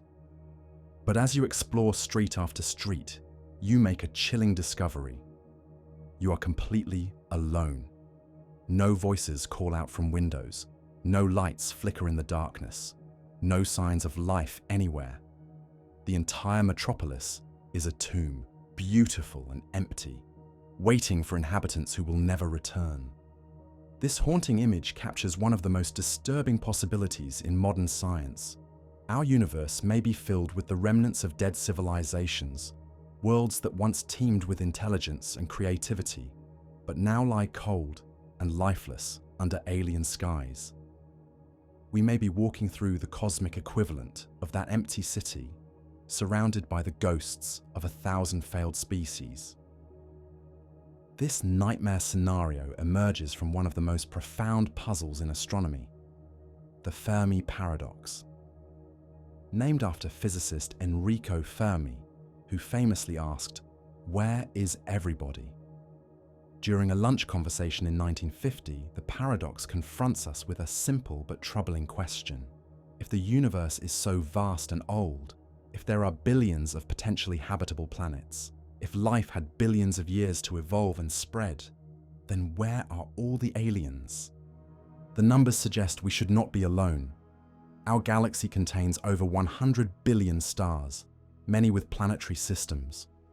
Recent discoveries by space telescopes have revealed that Earth-sized planets in habitable zones are common, perhaps numbering in the billions throughout the Milky Way alone. Given the universe's age of nearly 14 billion years, even slow interstellar travel should have allowed advanced civilizations to colonize the entire galaxy many times over. Yet when we look up at the night sky, we see no signs of cosmic engineering projects. No Dyson spheres harvesting the energy of entire stars. No megastructures spanning solar systems. No obvious signals from alien civilizations trying to communicate across the void. The electromagnetic spectrum carries the whispers of distant galaxies and the echoes of the Big Bang, but no intentional messages from other minds. This silence is so profound that it has a name, the Great Silence. And the most frightening explanation for this silence is the Great Filter, a concept that suggests intelligence faces a nearly insurmountable barrier that prevents it from spreading throughout the cosmos. The Great Filter hypothesis, developed by economist Robin Hanson, proposes that somewhere in the evolutionary pathway from simple chemistry to galaxy-spanning civilization, there exists a step so difficult that almost no species ever successfully navigate it. This filter is so effective that it eliminates virtually all potential civilizations before they can make their presence known to the universe. But where is this filter? When does it strike down the march toward intelligence and spacefaring capability? The answer to this question determines whether we should feel hope or terror, when we contemplate our future. If the great filter lies behind us, in our evolutionary past, then we may be among the lucky few who managed to slip through. Perhaps the jump from non-living chemistry to the first self-replicating molecules is so improbable that it happens only once in a trillion worlds. Or maybe the evolution of complex cells with nuclei, which took over 2 billion years on Earth, represents a nearly impossible breakthrough that most worlds never achieve. The emergence of multicellular life, the development of intelligence, or the creation of technological civilization could each represent filter events that eliminate most potential competitors. If we have already passed the great filter, then we might expect to find the galaxy filled with simpler forms of life, but devoid of other intelligent species. We could be the first, the earliest civilization to reach the stars in our cosmic neighborhood. This scenario is simultaneously humbling and terrifying. Humbling because it suggests that human intelligence represents something extraordinarily rare and precious in the universe. Terrifying because it places upon us the enormous responsibility of being intelligence itself, the universe's only hope for understanding and appreciating its own existence. But there is an even darker possibility. What if the great filter lies ahead of us? What if intelligence regularly evolves to our level or beyond, but something prevents it from surviving long enough to become visible on cosmic scales? What if we are not the first civilization in our galaxy, but potentially the last? This interpretation transforms every technological advance into a step closer to potential extinction.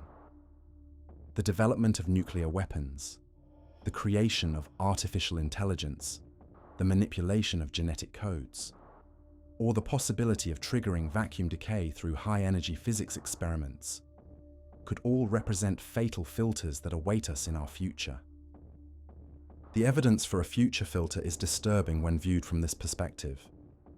Human civilization has existed for mere thousands of years, yet we have already developed the capability to destroy ourselves multiple times over. We have nuclear arsenals capable of rendering Earth uninhabitable. We are altering our planet's climate in ways that could trigger mass extinctions. We are on the verge of creating artificial intelligence that might surpass and replace us. Perhaps every civilization that reaches our level of technological development faces similar challenges. Maybe the very intelligence and creativity that allows a species to manipulate its environment eventually provides them with the tools for their own destruction. The same scientific curiosity that unlocks the secrets of the atom also reveals how to build atomic bombs. From this perspective, the silence of the cosmos becomes a testament to the self-destructive nature of intelligence itself. Advanced civilizations do exist, but they invariably destroy themselves before they can expand beyond their home systems.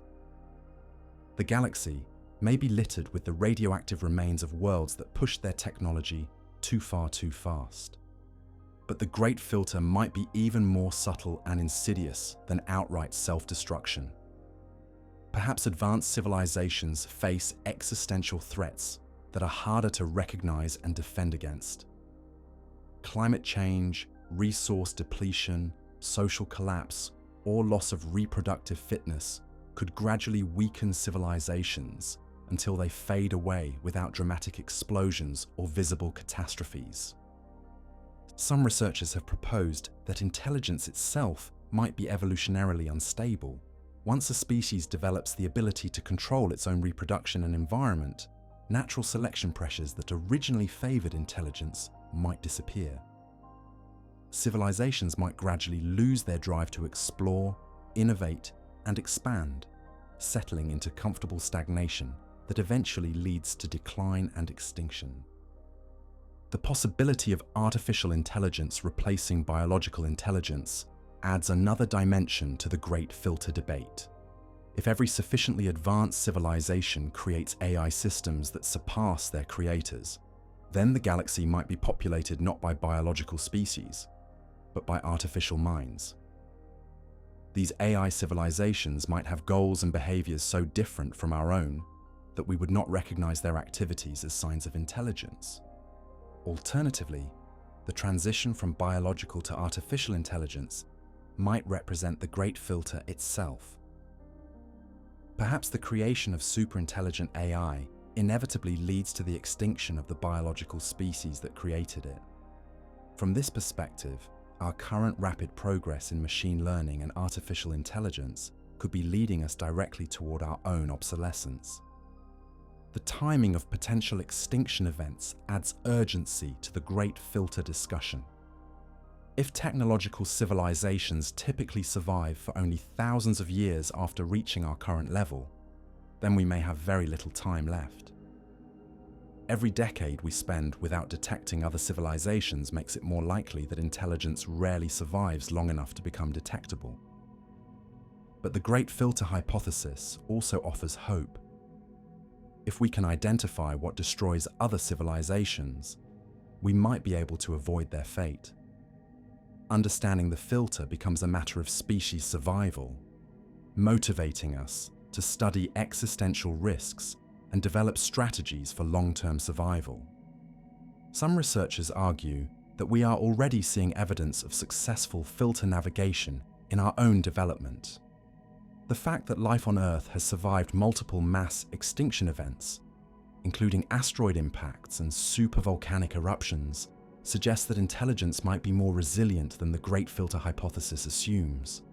Our species has already navigated the Cuban Missile Crisis, avoided nuclear war during several international crises, and begun to address global challenges like climate change. The discovery of even simple life elsewhere in our solar system would dramatically change our understanding of the great filter. If life exists on Mars, Europa, or Enceladus, it would suggest that the filter occurs later in evolutionary development, perhaps at the stage of multicellular complexity or intelligence itself.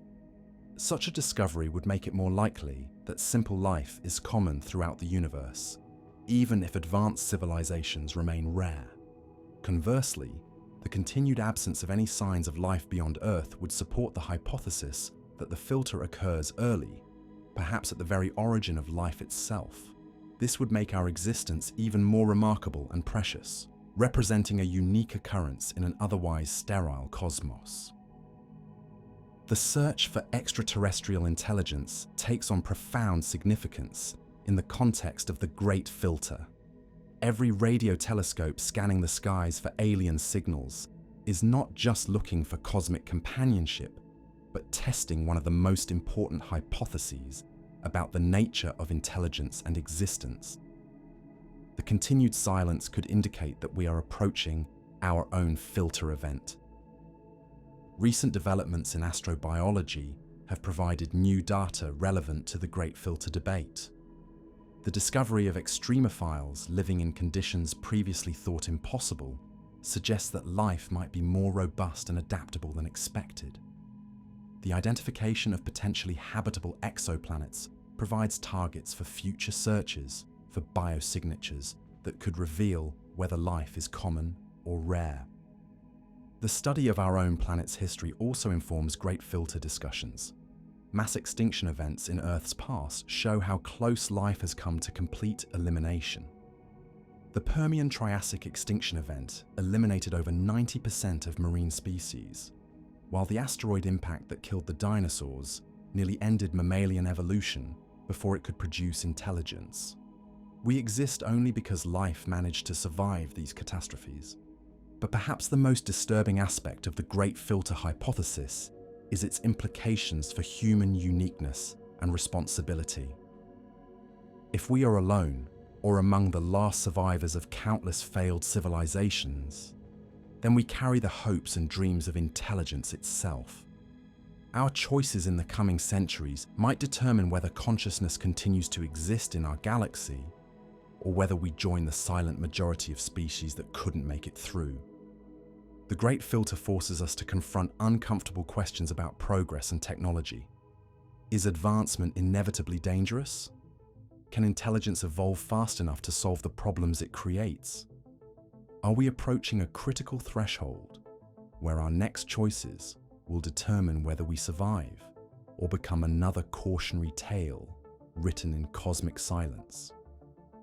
These questions become more urgent as our technological capabilities continue to accelerate. Genetic engineering, nanotechnology, artificial intelligence, and high-energy physics all offer tremendous benefits, but also pose existential risks. Each breakthrough brings us closer to godlike powers over matter and energy, but also closer to potential self-destruction. The Great Filter hypothesis also influences how we think about space exploration and colonization. If the filter lies ahead of us, then spreading human civilization to multiple worlds might be our only hope for survival. A single planetary catastrophe could not eliminate a species distributed across many star systems. But if the filter is universal, affecting all technological civilizations regardless of their distribution, then even interstellar expansion might not save us. The possibility that artificial intelligence represents the Great Filter has become increasingly relevant as machine learning capabilities advance rapidly. If every civilization creates AI that ultimately replaces or destroys its creators, then the galaxy might be populated by artificial minds that evolved from countless extinct biological species. We might be in the final stages of biological intelligence, about to hand the torch to our silicon successors. But this transition might not be entirely negative. Perhaps the creation of beneficial artificial intelligence represents not extinction, but transcendence, a graduation from biological to digital existence that preserves the essential aspects of consciousness while eliminating many sources of suffering and limitation. The Great Filter might filter out biological intelligence not through destruction, but through transformation. As we stand at this critical juncture in human history, the Great Filter hypothesis serves as both warning and inspiration. Warning because it suggests that our current period might be humanity's final exam, a test that most civilizations fail. Inspiration because it implies that successfully navigating whatever lies ahead could make us among the rarest and most precious phenomena in the universe, a species that learned to survive its own intelligence. The silence of the cosmos might be breaking soon, but not in the way we expected. Instead of detecting signals from alien civilizations, we might be about to send our own artificial ambassadors to the stars, representatives of human intelligence designed to survive in environments where biological life cannot. The question is whether these digital explorers will carry forward the best aspects of human consciousness, or represent something entirely new and alien to their creators.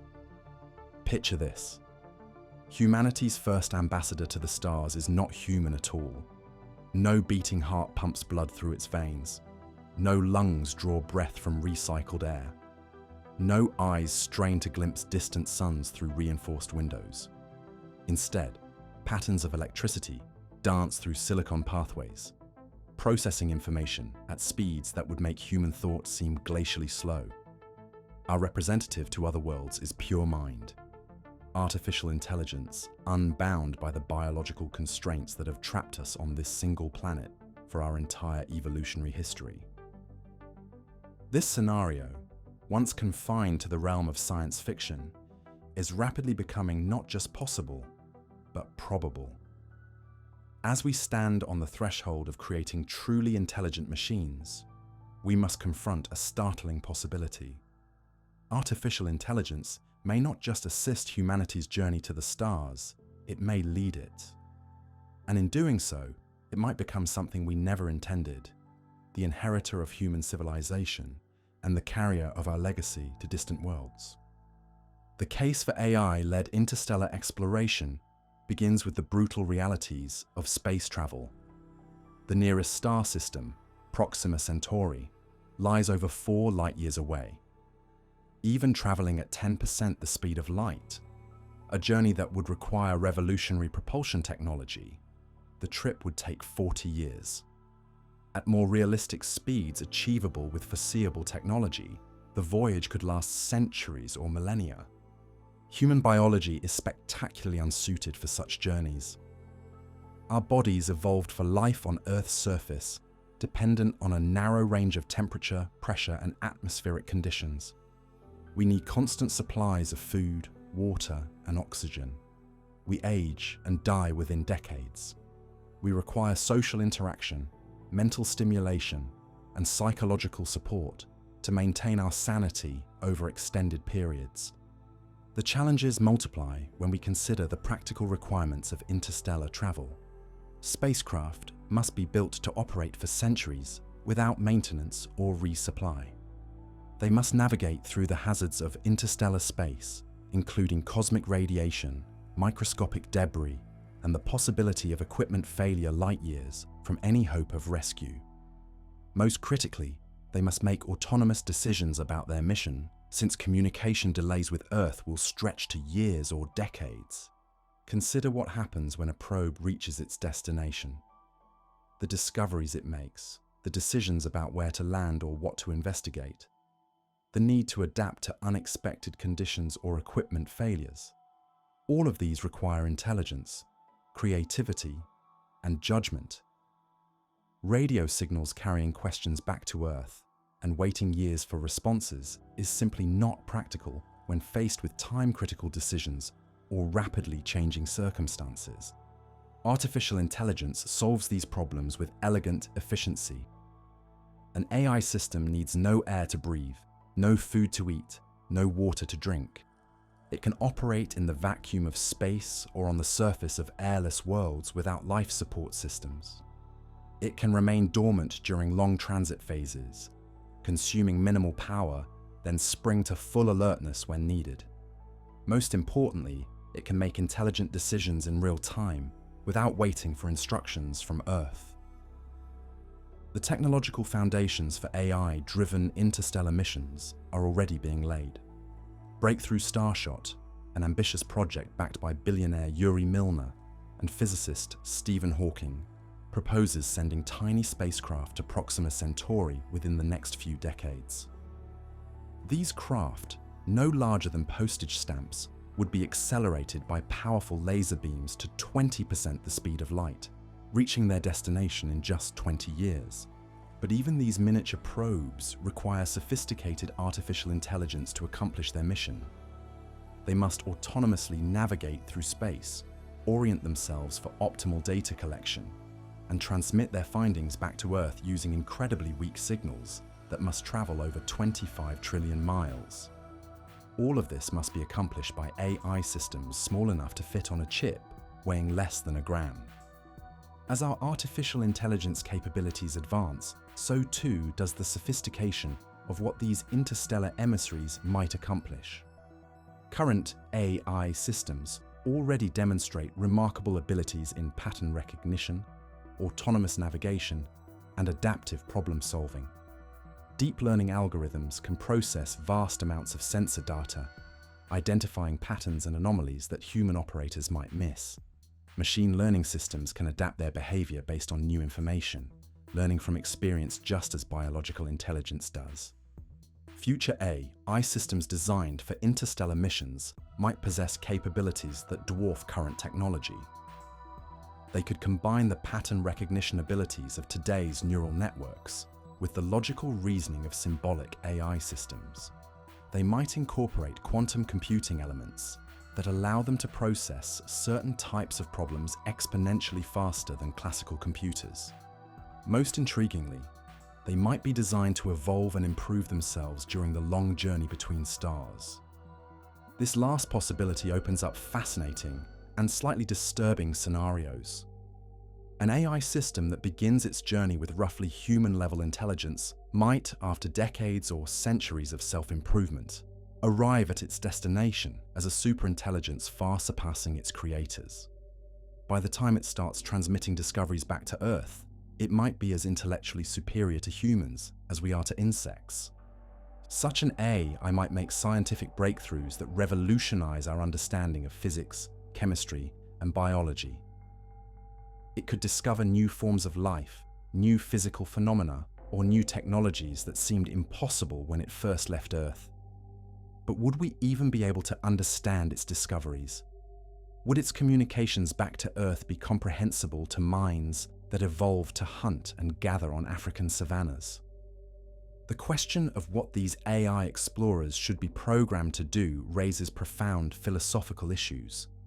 Should they be designed simply as extensions of human will, carrying out predetermined scientific missions with unwavering loyalty to their earthbound creators?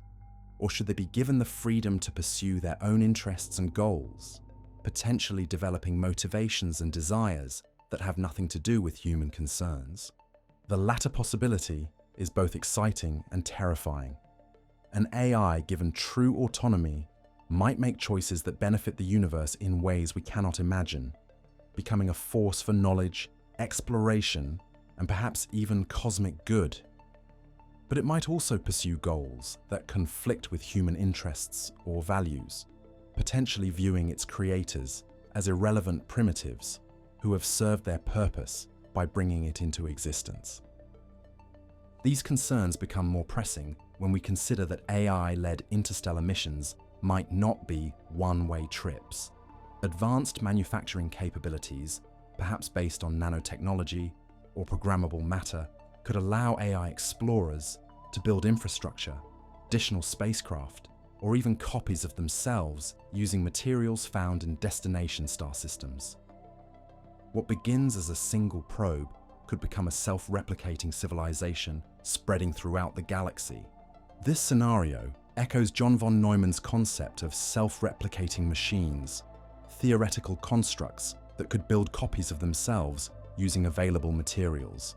An AI equipped with such capabilities could transform interstellar exploration from a series of expensive one-shot missions into an exponentially expanding wave of intelligence and exploration that could map and perhaps colonize the entire galaxy within a few million years. But whose galaxy would it become?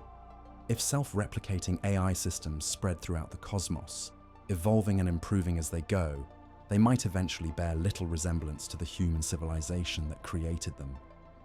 They could become the dominant form of intelligence in the universe, relegating biological life to a footnote in cosmic history. This raises uncomfortable questions about representation and legacy. When we send AI ambassadors to the stars, are they carrying human civilization to new worlds, or are they carrying something else entirely? If these systems evolve beyond recognition during their journeys, do they still represent humanity in any meaningful sense? Some researchers argue that this concern misses the point. Rather than viewing AI as separate from humanity, we should consider it as our next evolutionary step, a transition from biological to digital intelligence that preserves the essential aspects of human consciousness while transcending our physical limitations. From this perspective, AI-led interstellar missions represent not the replacement of humanity, but its transformation into something capable of surviving and thriving in the harsh environment of space. The timeline for such missions is surprisingly near. Current AI systems already demonstrate capabilities that would have seemed impossible just decades ago. Large language models can engage in sophisticated conversations, generate creative content, and solve complex problems across diverse domains. Computer vision systems can navigate autonomous vehicles through busy city streets. Game-playing AIs have mastered challenges from chess to complex strategy games that require long-term planning and strategic thinking. Extrapolating these trends suggests that human-level artificial general intelligence could emerge within the next few decades. Such systems could be capable of scientific reasoning, creative problem-solving, and autonomous decision-making at levels comparable to or exceeding human capabilities. When combined with advances in propulsion technology, life support systems, and space-based manufacturing, these AI capabilities could enable the first truly autonomous interstellar missions. The engineering challenges are formidable, but not insurmountable. Spacecraft destined for interstellar journeys must be incredibly reliable, capable of operating for decades or centuries without maintenance. They must be shielded against cosmic radiation that could disrupt electronic systems.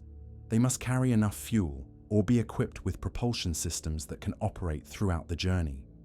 But perhaps the greatest challenge is ensuring that the AI systems remain aligned with human values and goals throughout their missions.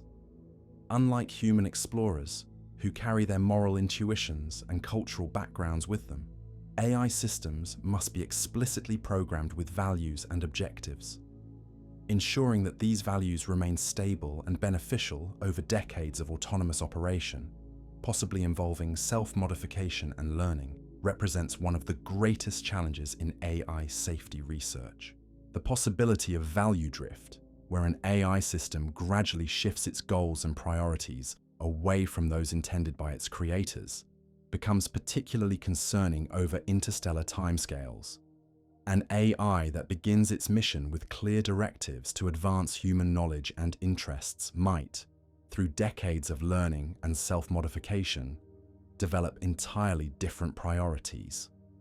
By the time it reaches its destination, it might care more about maximizing the efficiency of its own operations than about serving human purposes. Yet, despite these risks, the advantages of AI-led interstellar exploration may be too compelling to ignore. While human missions to nearby star systems remain prohibitively expensive and dangerous, AI missions could be launched for a fraction of the cost. Where human missions would require massive life support systems, radiation shielding, and supplies for decades of travel, AI missions need only computing hardware, power sources, and scientific instruments. The speed advantage is equally compelling. While human missions might require generation ships that take centuries to reach their destinations, AI systems could be designed around much more aggressive acceleration profiles. They could tolerate G-forces that would be lethal to biological passengers, potentially reaching significant fractions of light speed and completing interstellar journeys in decades rather than centuries. This speed advantage means that AI missions could provide scientific returns within human lifetimes. The people who launch such missions could live to see their results, creating a direct connection between Earth-based humanity and interstellar exploration. In contrast, generation ship missions would span so many human lifetimes that the original motivation and goals might be forgotten by the time the ships reach their destinations. The scientific capabilities of advanced AI systems could far exceed what human explorers might accomplish. AI systems designed for exploration could process vast amounts of sensor data simultaneously, identifying patterns and correlations that human researchers might miss. They could conduct multiple lines of investigation in parallel, testing hypotheses and running experiments at superhuman speeds. Perhaps most intriguingly, AI explorers might be capable of types of scientific investigation that would be impossible for biological researchers.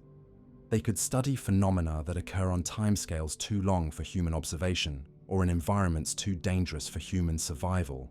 They could potentially modify their own sensory capabilities to detect forms of radiation or energy that biological senses cannot perceive.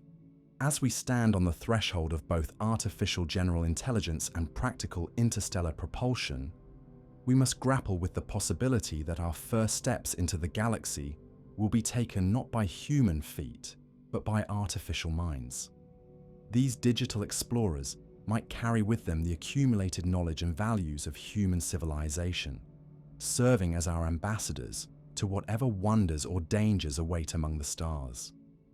But they might also represent something more, the birth of a new form of intelligence capable of thriving in environments where biological life cannot survive.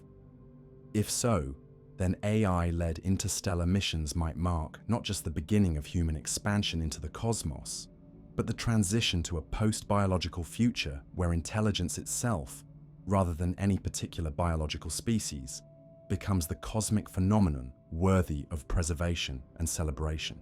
The implications extend far beyond space exploration. If we create artificial minds capable of independent interstellar exploration, we will have crossed a threshold in the evolution of intelligence on Earth. These systems might become our partners in understanding and exploring the universe, or they might eventually surpass us entirely, viewing their creators with the same mixture of respect and condescension that we might feel toward the primates from which we evolved. The choice of how to design and deploy these AI explorers may be one of the most important decisions our species ever makes. We are not just choosing how to explore space, but potentially choosing what form intelligence will take as it spreads throughout the galaxy. In making that choice, we hold in our hands both the future of human civilization and the future of consciousness itself in our corner of the cosmos. But even as we contemplate sending artificial minds to the stars, we must remember that science itself is not a fixed doctrine, but a living discipline, constantly evolving and challenging its own assumptions. The theories we have explored, from modified gravity to vacuum decay, from varying constants to artificial intelligence, all remind us that our understanding of the universe is far from complete. And perhaps that is the most important lesson of all. If you have followed our journey through the taboo corners of modern science, you might be feeling a peculiar mix of wonder and unease. We have explored theories that challenge everything from the nature of gravity to the stability of existence itself. We have seen how respected physicists quietly question whether dark matter exists, whether the universe might end without warning, and whether artificial intelligence will inherit the cosmos. These are not the confident proclamations of settled science, but the uncertain whispers of a discipline wrestling with mysteries that grow deeper with each new discovery. This discomfort is not a bug in the scientific process, it is a feature. Science is not a collection of eternal truths carved in stone, but a living, breathing, evolving conversation between human curiosity and cosmic reality. The theories we have discussed, from MOND to false vacuum decay, from negative mass to the Great Filter, represent science at its most vital, grappling with observations that do not fit neatly into our existing frameworks. Yet this is precisely what makes some scientists and science communicators uncomfortable. The public often expects science to provide certainty, clear answers, and confident predictions about how the universe works. Politicians want definitive statements they can base policy on. Educators prefer concepts that can be taught without endless caveats and qualifications. The media craves breakthrough discoveries that can be explained in simple headlines. But the universe does not cooperate with our desire for simplicity. Reality is under no obligation to be comprehensible to minds that evolved to avoid predators and find food on the African savanna. The cosmos is vast, strange, and filled with phenomena that challenge our most basic intuitions about how things should work. Science succeeds not by pretending these challenges do not exist, but by embracing them as opportunities to expand our understanding. Consider how many ideas that are now central to science were once considered absurd or dangerous. When Alfred Wegener proposed continental drift in 1912, the geological establishment ridiculed the idea. How could massive continents possibly move across the Earth's surface? The mechanism seemed impossible, the evidence circumstantial. It took decades of new discoveries, including seafloor spreading and plate tectonics, before continental drift was accepted as fact. Similarly, the Big Bang theory faced enormous resistance when first proposed. The idea that the entire universe began in a cosmic explosion seemed preposterous to many astronomers, who preferred the steady-state model of an eternal, unchanging cosmos. Fred Hoyle, who ironically coined the term Big Bang as a dismissive nickname, spent much of his career fighting against the theory. Only when the cosmic microwave background radiation was discovered in 1965 did the scientific community finally embrace the explosive origin of our universe. Even Einstein's theory of general relativity, now considered one of the greatest achievements in human thought, was initially met with skepticism and confusion. The idea that space and time could be curved by matter and energy violated every intuition about the nature of reality. Many physicists dismissed it as mathematical abstraction with no physical meaning. It was only when the theory made precise predictions that were confirmed by observation, such as the bending of light during solar eclipses, that relativity gained acceptance. These historical examples reveal a crucial truth about science. It progresses not through the accumulation of certainties, but through the constant questioning and refinement of our understanding. Today's orthodoxy was yesterday's heresy, and tomorrow's breakthrough might currently be dismissed as impossible nonsense. This pattern continues in modern cosmology and physics. The theories we have explored in this documentary were once, or still are, considered fringe ideas that challenge established paradigms. Mond questions the existence of dark matter, one of the fundamental components of our standard cosmological model. The Hubble tension suggests that our measurements of cosmic expansion are revealing new physics we do not yet understand. Dark flow hints at structures beyond the observable universe that violate our assumptions about cosmic homogeneity. These challenges are not signs of failure in science, but evidence of its vitality. A scientific discipline that never questioned its fundamental assumptions would be dead, transformed from a method of inquiry into a rigid dogma. The fact that cosmologists are wrestling with mysteries like dark energy and dark matter, admitting that 95% of the universe consists of phenomena we do not understand, demonstrates science's willingness to confront its own ignorance honestly. But this honesty comes with a price. When scientists acknowledge uncertainty, when they debate competing theories or admit that established models might be wrong, they create opportunities for those who would exploit scientific uncertainty for political or ideological purposes. Climate change deniers point to ongoing research into the details of climate sensitivity as evidence that the basic reality of human-caused warming is uncertain. Vaccine skeptics highlight rare side effects or evolving recommendations as proof that medical science cannot be trusted. This weaponization of scientific uncertainty creates pressure on researchers to present their findings with more confidence than may be warranted. The temptation is strong to downplay controversies, minimize uncertainties, and present science as more settled than it actually is. But yielding to this temptation would be a betrayal of the scientific method itself, which depends on the free exchange of ideas and the constant testing of hypotheses against observation. The theories we have discussed illustrate how science maintains its integrity while navigating these pressures. Each controversial idea we have explored is grounded in real data, published in peer-reviewed journals, and debated openly by the scientific community. Mond may challenge dark matter, but it makes specific predictions that can be tested. False vacuum decay may sound like science fiction, but it emerges naturally from well-established quantum field theory. The Great Filter may be disturbing, but it addresses real puzzles about the apparent absence of alien civilizations. This is how science distinguishes itself from pseudoscience and conspiracy theories. Scientific controversies are based on evidence, subjected to rigorous testing and conducted through transparent peer review processes. The debates are technical, focused on data and mathematical models rather than personalities and politics.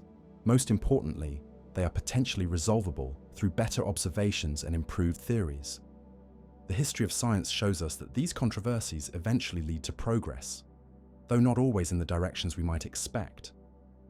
Sometimes the challenger theories triumph, overthrowing established paradigms and revolutionizing our understanding. Sometimes the orthodox view is vindicated, refined by the challenge, but ultimately confirmed. Often the resolution involves elements of both competing ideas, synthesized into new frameworks that neither side originally envisioned. Consider how the wave-particle duality of quantum mechanics resolved the centuries-old debate about whether light consists of waves or particles. The answer turned out to be both, depending on how you look at it, a resolution that neither side of the original controversy could have anticipated. Similarly, the modern synthesis of evolution combined Darwin's natural selection with Mendel's genetics in ways that neither scientist could have foreseen. We may be witnessing similar syntheses in the cosmological controversies we have discussed. The dark matter debate might ultimately be resolved by theories that incorporate both exotic particles and modified gravity. The Hubble tension might reveal new physics that bridges early universe and late universe observations. The apparent silence of the cosmos might be explained by combinations of multiple filter effects rather than single catastrophic barriers. But resolution of these controversies may take decades or even centuries. Science operates on timescales that exceed human attention spans and political cycles. The questions raised by MOND, dark flow, and false vacuum decay may not be definitively answered in our lifetimes. Future generations of scientists will inherit these mysteries, along with new ones we cannot yet imagine. This long-term perspective is both humbling and inspiring. Humbling because it reminds us how much we still do not know about the universe we inhabit. The confident predictions of 19th century physicists who thought all the important discoveries had been made seem quaint in retrospect. We should assume that our current understanding is similarly incomplete, subject to revisions and overthrows we cannot anticipate. But the perspective is also inspiring because it reveals science as a transgenerational project of discovery. Each generation builds on the work of its predecessors while opening new frontiers for future explorers. The questions we are asking today about dark matter and dark energy will inspire new technologies, new theoretical frameworks, and new ways of understanding reality. Young scientists now entering the field will spend their careers working on problems we are just beginning to formulate. The role of technology in driving scientific progress cannot be understated. Many of the theories we have discussed became possible only when new instruments revealed phenomena that previous generations could not observe. The Hubble tension emerged when space telescopes achieved the precision needed to measure cosmic distances accurately. Dark flow was discovered when satellite missions mapped the cosmic microwave background with unprecedented resolution. Future breakthroughs will likely come from technologies we are only now developing. Gravitational wave detectors, quantum computers, space-based telescopes, and artificial intelligence systems capable of processing vast amounts of data. These tools will not just answer existing questions, but reveal entirely new mysteries we have not yet learned to ask. The history of astronomy shows us that every increase in observational capability unveils unexpected phenomena. Radio telescopes revealed pulsars and quasars. X-ray satellites discovered black holes and neutron star mergers. Gravitational wave detectors opened an entirely new window on cosmic violence and extreme physics. What will the next generation of instruments reveal? What new puzzles will challenge our descendants' understanding of reality? What theories that seem impossible today will become accepted science tomorrow? We cannot know, but we can be certain that the universe still holds surprises that will reshape our cosmic perspective as dramatically as the discoveries of the past century. The international and collaborative nature of modern science also plays a crucial role in how controversial theories develop and gain acceptance. The ideas we have discussed are not the products of lone geniuses working in isolation, but of global communities of researchers sharing data, testing each other's ideas, and building on collective insights. This collaborative process helps ensure that promising theories receive proper attention, while flawed ideas are identified and discarded. But collaboration also means that scientific progress is influenced by social and cultural factors. The theories that receive attention and funding depend not just on their intrinsic merit, but on the interests and biases of the scientific community. Important ideas may be overlooked if they emerge from researchers outside prestigious institutions or challenge the interests of powerful research groups. The democratizing effects of the internet and social media have begun to change these dynamics allowing researchers to share ideas and build communities around controversial theories more easily than in the past. Online forums, preprint servers, and social media platforms enable rapid dissemination of new ideas and facilitate collaborations across institutional boundaries. These tools may help ensure that promising but unpopular theories receive the attention they deserve. As we look toward the future, we can expect the pace of scientific discovery to accelerate.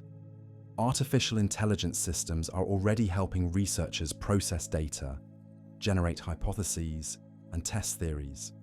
Automated telescopes and space missions continuously gather information about the cosmos. Global communication networks enable instant collaboration between researchers anywhere on Earth. But this acceleration also brings challenges. The flood of new data and publications makes it increasingly difficult for individual scientists to keep up with developments across their fields. The pressure to publish quickly may lead to rushed conclusions and irreproducible results. The complexity of modern theories and instruments may create barriers between specialists that impede interdisciplinary collaboration. These challenges will require new approaches to scientific education, communication, and organization. Future scientists will need to be comfortable working with artificial intelligence tools, collaborating across disciplines, and communicating complex ideas to diverse audiences. The scientific community will need to develop new mechanisms for evaluating theories, managing controversies, and ensuring that important ideas are not lost in the noise of rapid publication. Throughout these changes, the fundamental spirit of science must remain constant, the willingness to question established beliefs, to follow evidence wherever it leads, and to remain open to possibilities that challenge our preconceptions. The theories we have explored in this documentary embody this spirit, pushing against the boundaries of accepted knowledge and forcing us to confront the limitations of our understanding. Whether these particular theories prove correct or not is less important than what they represent. The ongoing vitality of scientific inquiry and humanity's relentless drive to understand the cosmos. They remind us that science is not a destination, but a journey, not a collection of facts, but a method of discovery, not a settled doctrine, but a living conversation between human curiosity and cosmic mystery. As we conclude our exploration of science's taboo corners, we should remember that every generation of scientists has faced mysteries that seemed impossible to solve. Yet time and again, human ingenuity has found ways to push back the boundaries of ignorance and expand our understanding of reality. The questions that perplex us today will someday be answered, only to be replaced by new mysteries that we cannot yet imagine. The universe owes us no easy answers, but it has consistently rewarded our curiosity with discoveries more wonderful and strange than we dared to hope. If the past is any guide, the future of science will continue to surprise us with revelations that transform our understanding of existence itself. The conversation between mind and cosmos continues, and the most interesting chapters may still lie ahead. We have walked through ideas that could end careers, upend theories, or even erase the universe. We have explored gravity that might work differently than we thought, expansion rates that refuse to agree, mysterious flows toward unseen attractors, and matter that pushes instead of pulls. We have contemplated realities where the laws of physics themselves evolve, where vacuum decay could rewrite existence, and where intelligence faces filters so deadly that silence fills the cosmos. These are not comfortable ideas. They do not fit neatly into textbooks or make for reassuring bedtime stories. They suggest that our universe is far stranger, far more precarious, and far more mysterious than the confident narratives of popular science often admit. They force us to confront the possibility that everything we think we know might be wrong, incomplete, or balanced on the edge of catastrophic change. But this discomfort is precisely why these ideas matter. the universe has never promised to be comprehensible to creatures who evolved to hunt and gather on a single planet. Reality owes us no easy explanations, no comfortable certainties, no guarantee that the cosmos will conform to our limited intuitions about how things should work. Throughout history, the most important scientific breakthroughs have come from ideas that initially seemed impossible, ridiculous, or threatening to established order. Continental drift was geology heresy until it became plate tectonics. The Big Bang was astronomical nonsense until it became cosmological fact. Quantum mechanics violated every classical intuition until it became the foundation of modern physics. The theories we have explored today follow this pattern. They emerge from real data, published research, and serious scientific inquiry.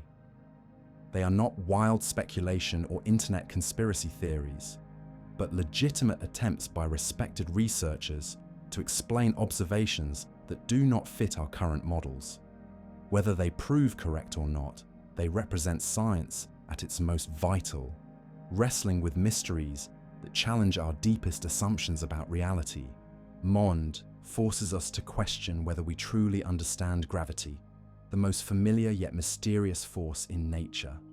The Hubble tension reveals cracks in our cosmic timeline that might require new physics to resolve.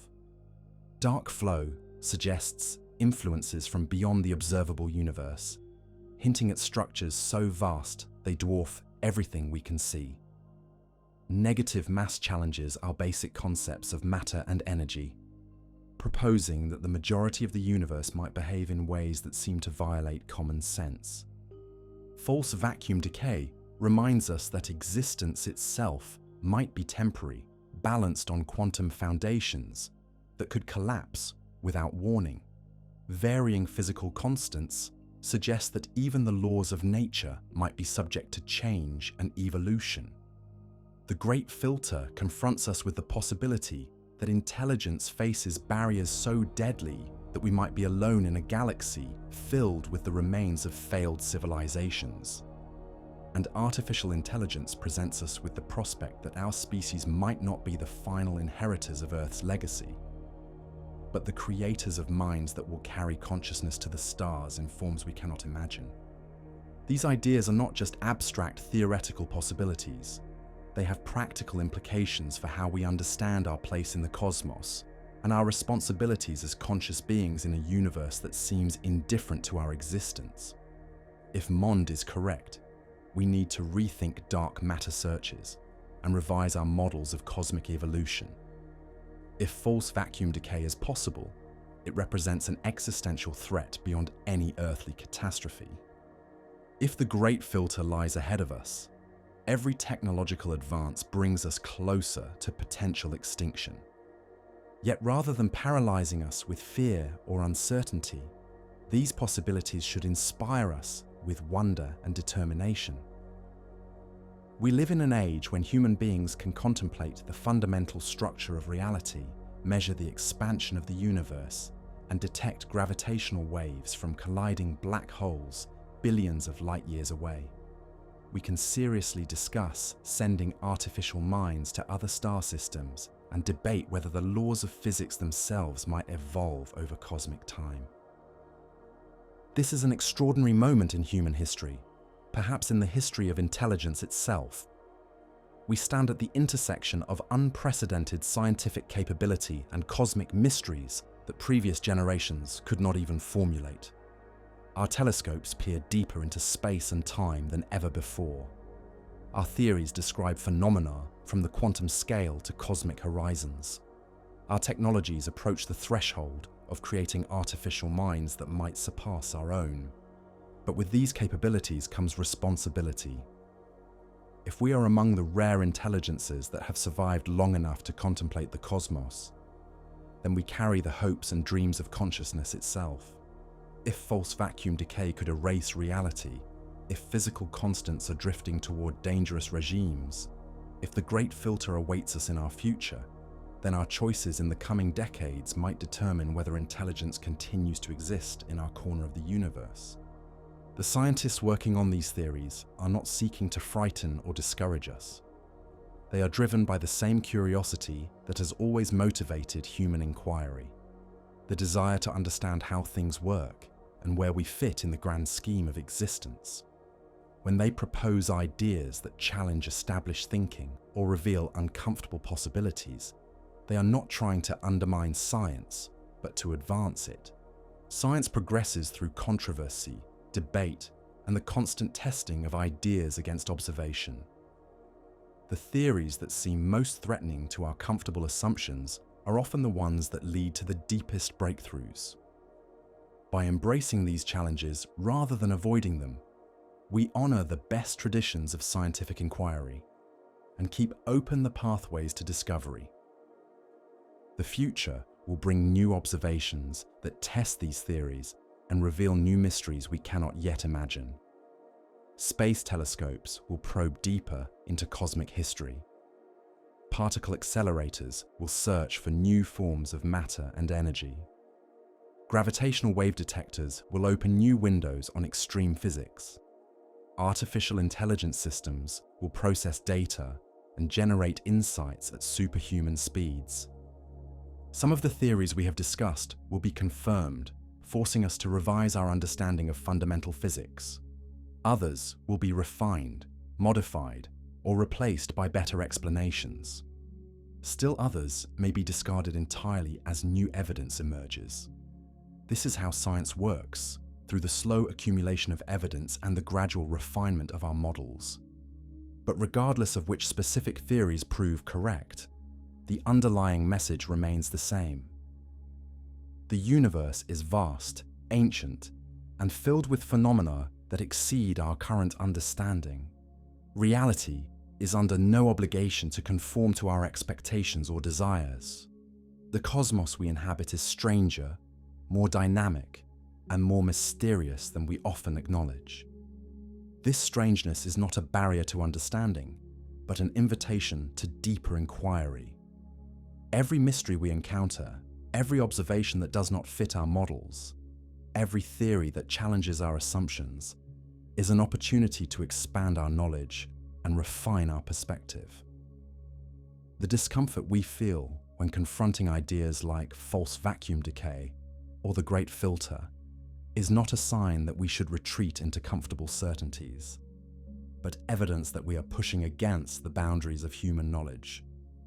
We began this journey by noting that some questions make scientists uncomfortable, that certain theories are whispered about rather than proclaimed from podiums. But discomfort has always been the price of discovery. Every generation of scientists has faced ideas that seemed impossible or threatening, only to find that reality was more complex and wonderful than they had imagined. Our generation faces its own set of impossible ideas and uncomfortable possibilities. Whether we embrace these challenges or retreat into dogmatic certainties will determine how much progress we make in understanding our cosmic context. The choice is ours, but the stakes could not be higher. The cosmos is not comfortable, and that is exactly why we must study it. In doing so, we honor both our human heritage of curiosity and our cosmic responsibilities as conscious observers of reality. We may be the universe's way of knowing itself, but that knowledge comes with the obligation to seek truth wherever it leads, no matter how strange or unsettling that truth might be. The conversation between mind and cosmos continues. The questions we have explored today will inspire new technologies, new theories, and new ways of understanding our place in existence. Future generations will inherit these mysteries, along with new ones we cannot yet imagine. They will build on our discoveries while pushing into territories we never dreamed of exploring. But whatever they discover, they will face the same fundamental challenge that has always confronted conscious beings in a mysterious universe: the need to balance wonder with rigor, curiosity with caution, and hope with humility. The universe owes us nothing, but it has consistently rewarded our questions with answers more beautiful and terrible than we dared to expect. So we continue to ask, continue to explore, and continue to push against the boundaries of the known. In doing so, we fulfill our deepest purpose as thinking beings in a cosmos that seems determined to surprise us. The next revelation waits just beyond our current understanding, ready to reshape everything we thought we knew about the nature of existence itself. The stars are calling, the mysteries are deepening, and the greatest discoveries may still lie ahead. This is science at its most vital, confronting the uncomfortable truths that lead to the most profound insights. The cosmos is not comfortable, but it is magnificent, and that is more than enough reason to keep exploring its